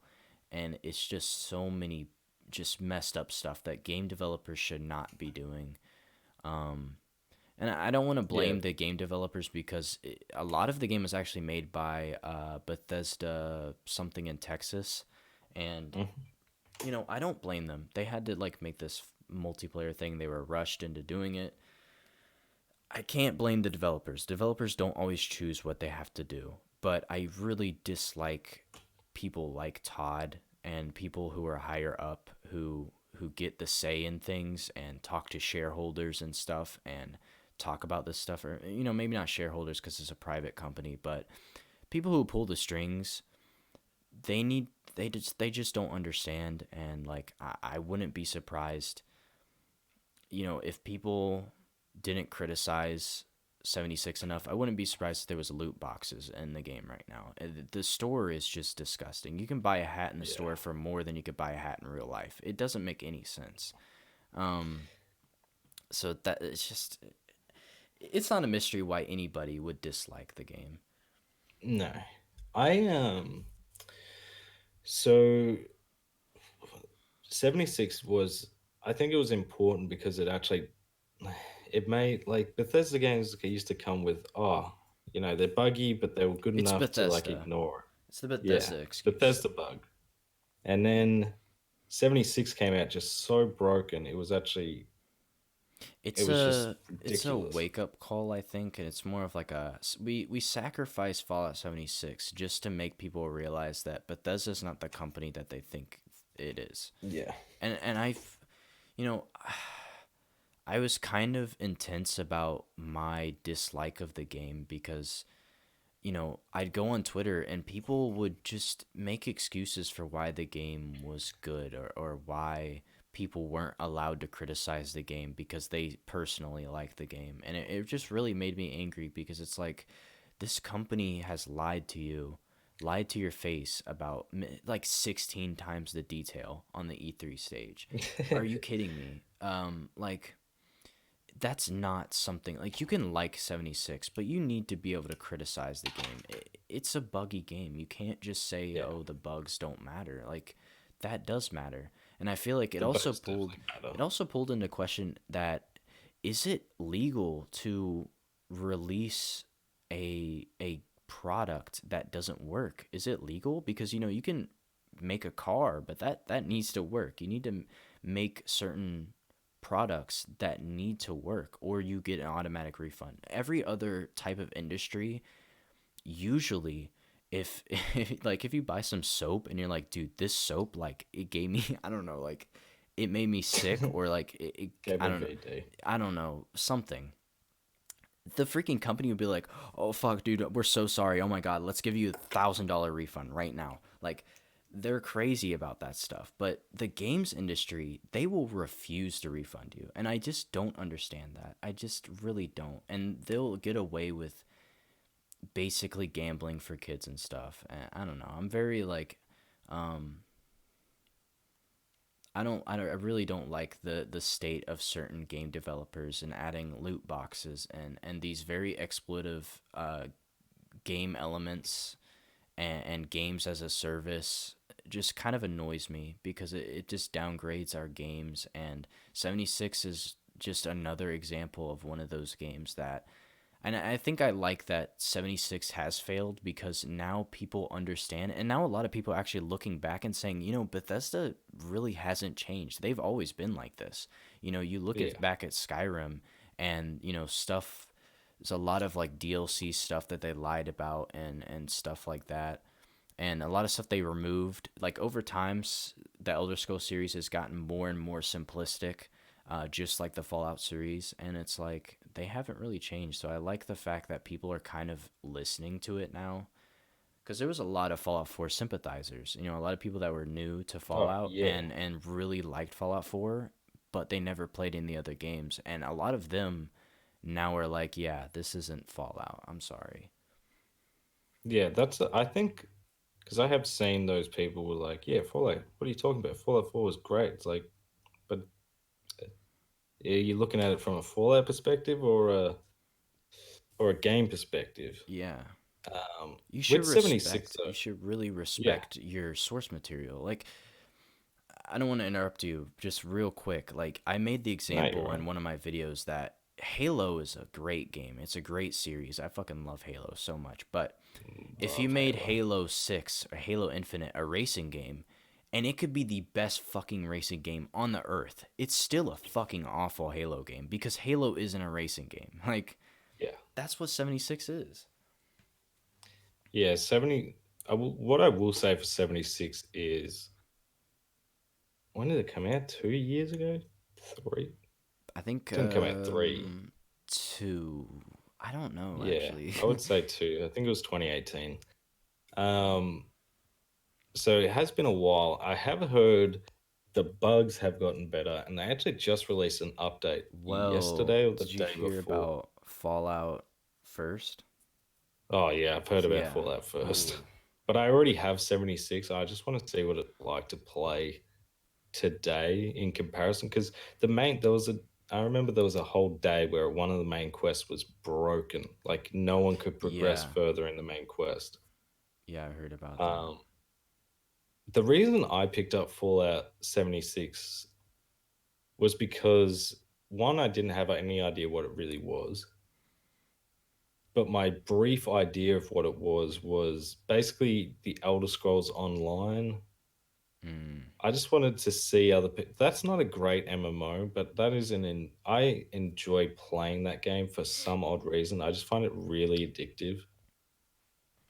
So I was like, oh, I like Fallout, and maybe f- having mucking around with some mates would be fun, but just wasn't anything like that. yeah, it's not just, oh, it's like a Fallout game, but multiplayer. It's a whole Yeah, new type of thing that just doesn't work, and it's it's not Fallout. It's really not Fallout. And they could have easily put something else on the cover. The only thing, literally in my video I made about it a long time ago, I said the only two things that make this game, actually only three things. One of them doesn't make any sense, but the fact that there is a vault in the game and it has Fallout on the cover, and maybe that there's Brotherhood of Steel armor, despite the fact mm, that it literally making no sense in the lore that they're there. But those three no, things are the only reason this is a Fallout game. Like, I can't yeah, think of much else. Like, they got Ron Perlman back. I guess, but it's like I can't think of much else that makes it a Fallout game. Like, you can only strip away so many things before you don't have a Fallout game anymore. Yeah, it's just sad to see this because what's the next Fallout game going to be after this anyway? I don't see it happening for a long I time. mean, I don't see it, and that's the one thing I hate about Fallout 76, because I understood that it takes at least 5 years to make a Fallout game. So Yeah, 76 just ruined that. Now we have to wait longer, and that just makes me more angry at the game because I don't know if Bethesda's gonna learn. Clearly, they're not really learning. They're still falling back on it. They say they apologize, but it's like it's basically manipulation at this point. Um, and they still are using the same engine for Starfield or whatever, and it's just I don't know. I don't know if they're ever gonna learn, and that just makes me so scared for the Fallout license. I just want them to sell it. I want them to sell it to yeah. maybe Obsidian or something. And Obsidian, they recently made the Outer Worlds. Have you played that? I've played some of it. I haven't. I've got the series on the channel, so I finally played, which is basically just a way for me to play games in my backlog. Hmm. So that's on the backlog. I played maybe 2, 3 hours. I found it enjoyable. I just didn't have time for it at the time. Yeah, it's a pretty interesting. It's an Obsidian game. It's like New Yeah, Vegas, but in space. I feel like that's a little bit kind of not a very good description of it, but the quest lines are very similar to what a New Vegas quest line would be.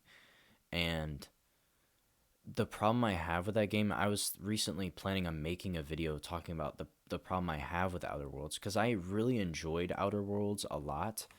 There's so many just disturbing elements, and the theme behind the game. It's kind of like it's talking about the depths that extreme capitalism could go, and yeah, I really liked that idea for a game, and that was really good. But I feel like there's just one flaw with it, is that it's just too many separate planets and not one giant map. And yeah. I have, to this day, have not felt like replaying the game. I enjoyed the game a lot, but I don't really want to replay it, personally, which I just Yeah, find very weird that Obsidian, this very good developer, just made a game that is great, but I just don't really want to replay it.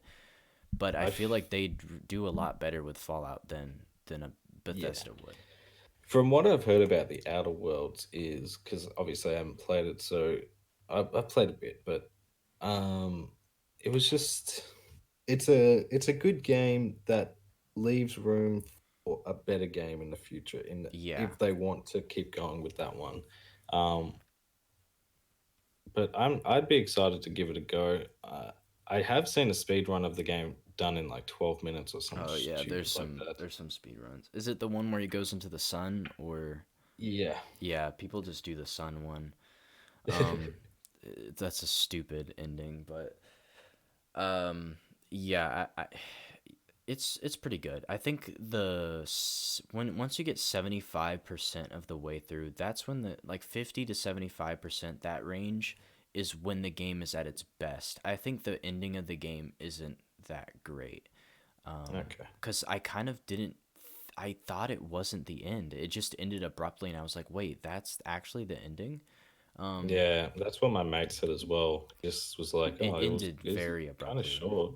Like it sends you to this planet and it's like you can't like from this point you can't like you can't go back or whatever, and I was like, oh okay, well that's just because it's a prison, like there's no way I can come out of this, and then I'll just like come out of it like escape or whatever.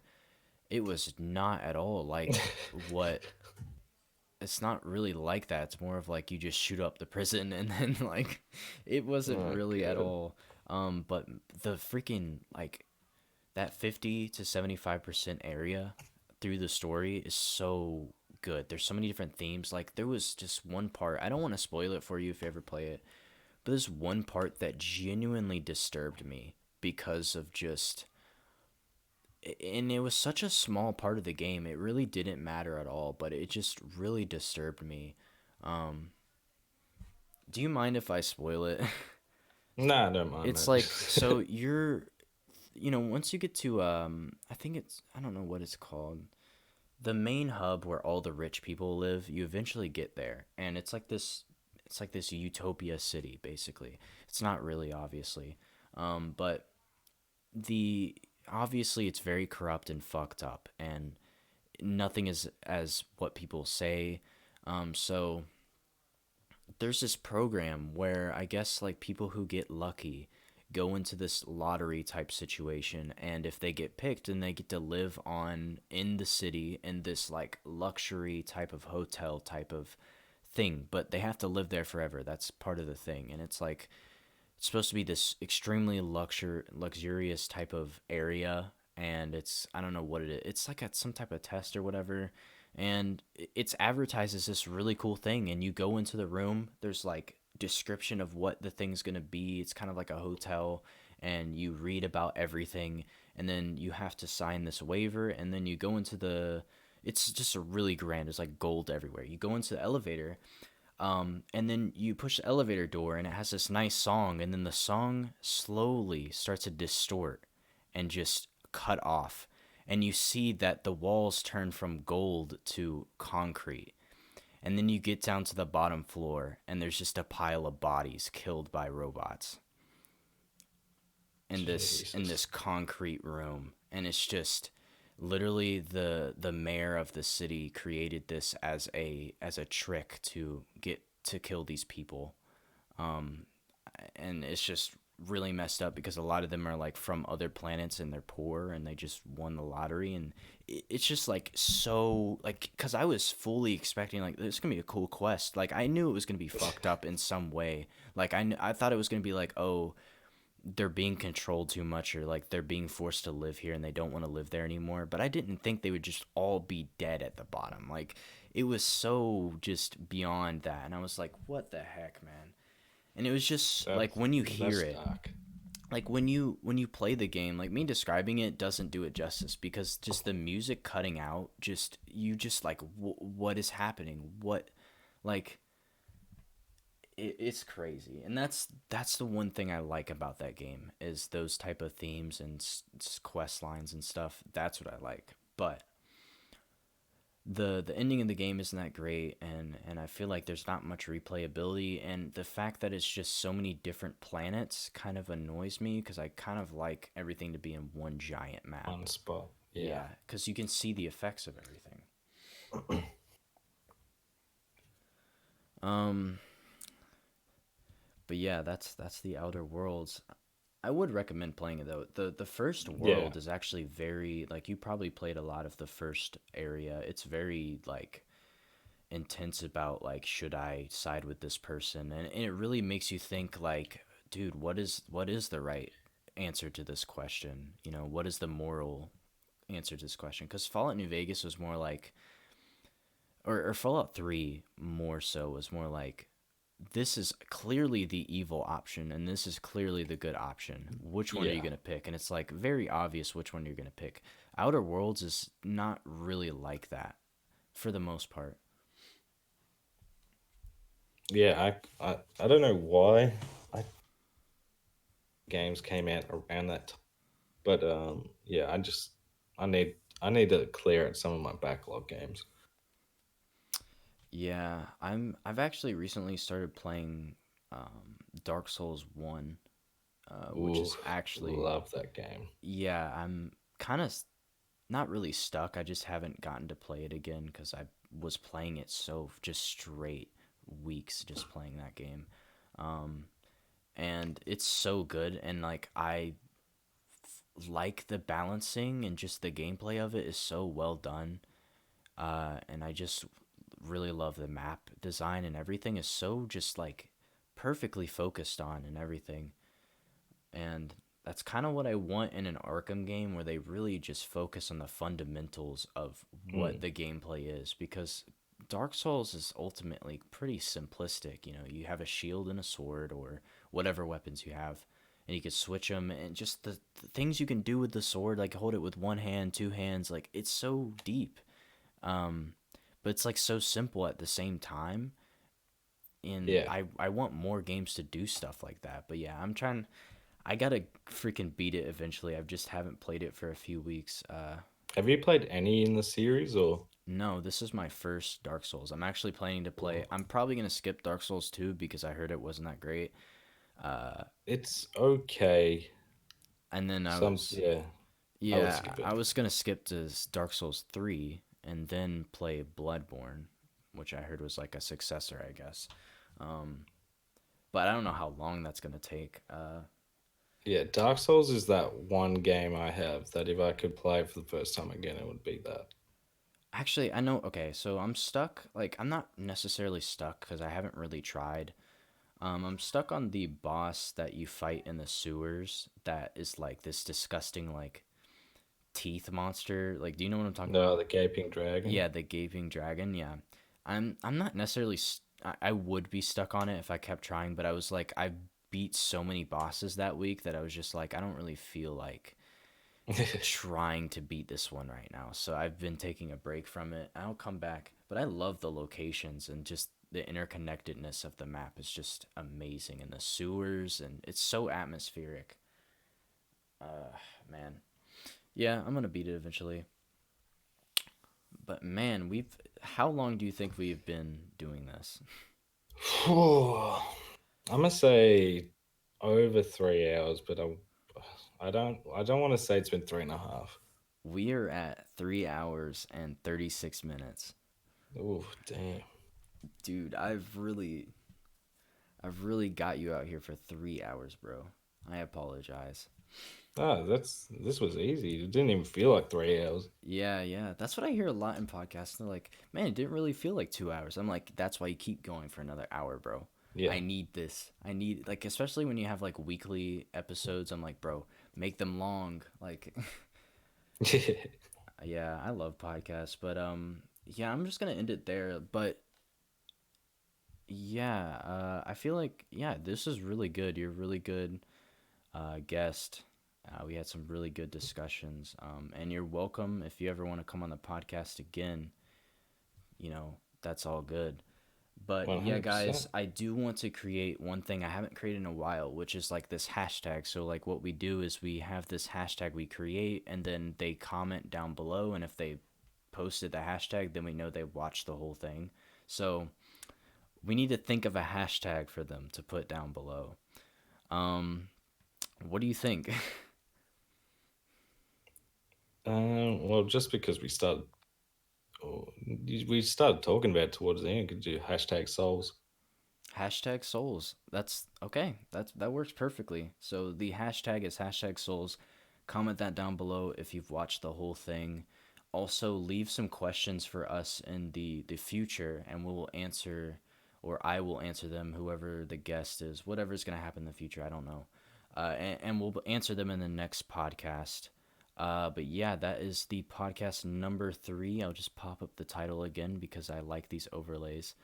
And yeah, this was Mayor Hair Bear. Please go check him out. Very good, well edited videos, pretty good content. Definitely deserves more subscribers than he has. So please go check him out. Do some justice to the YouTube algorithm. And yeah, that's pretty much it. I will see you guys in the next podcast.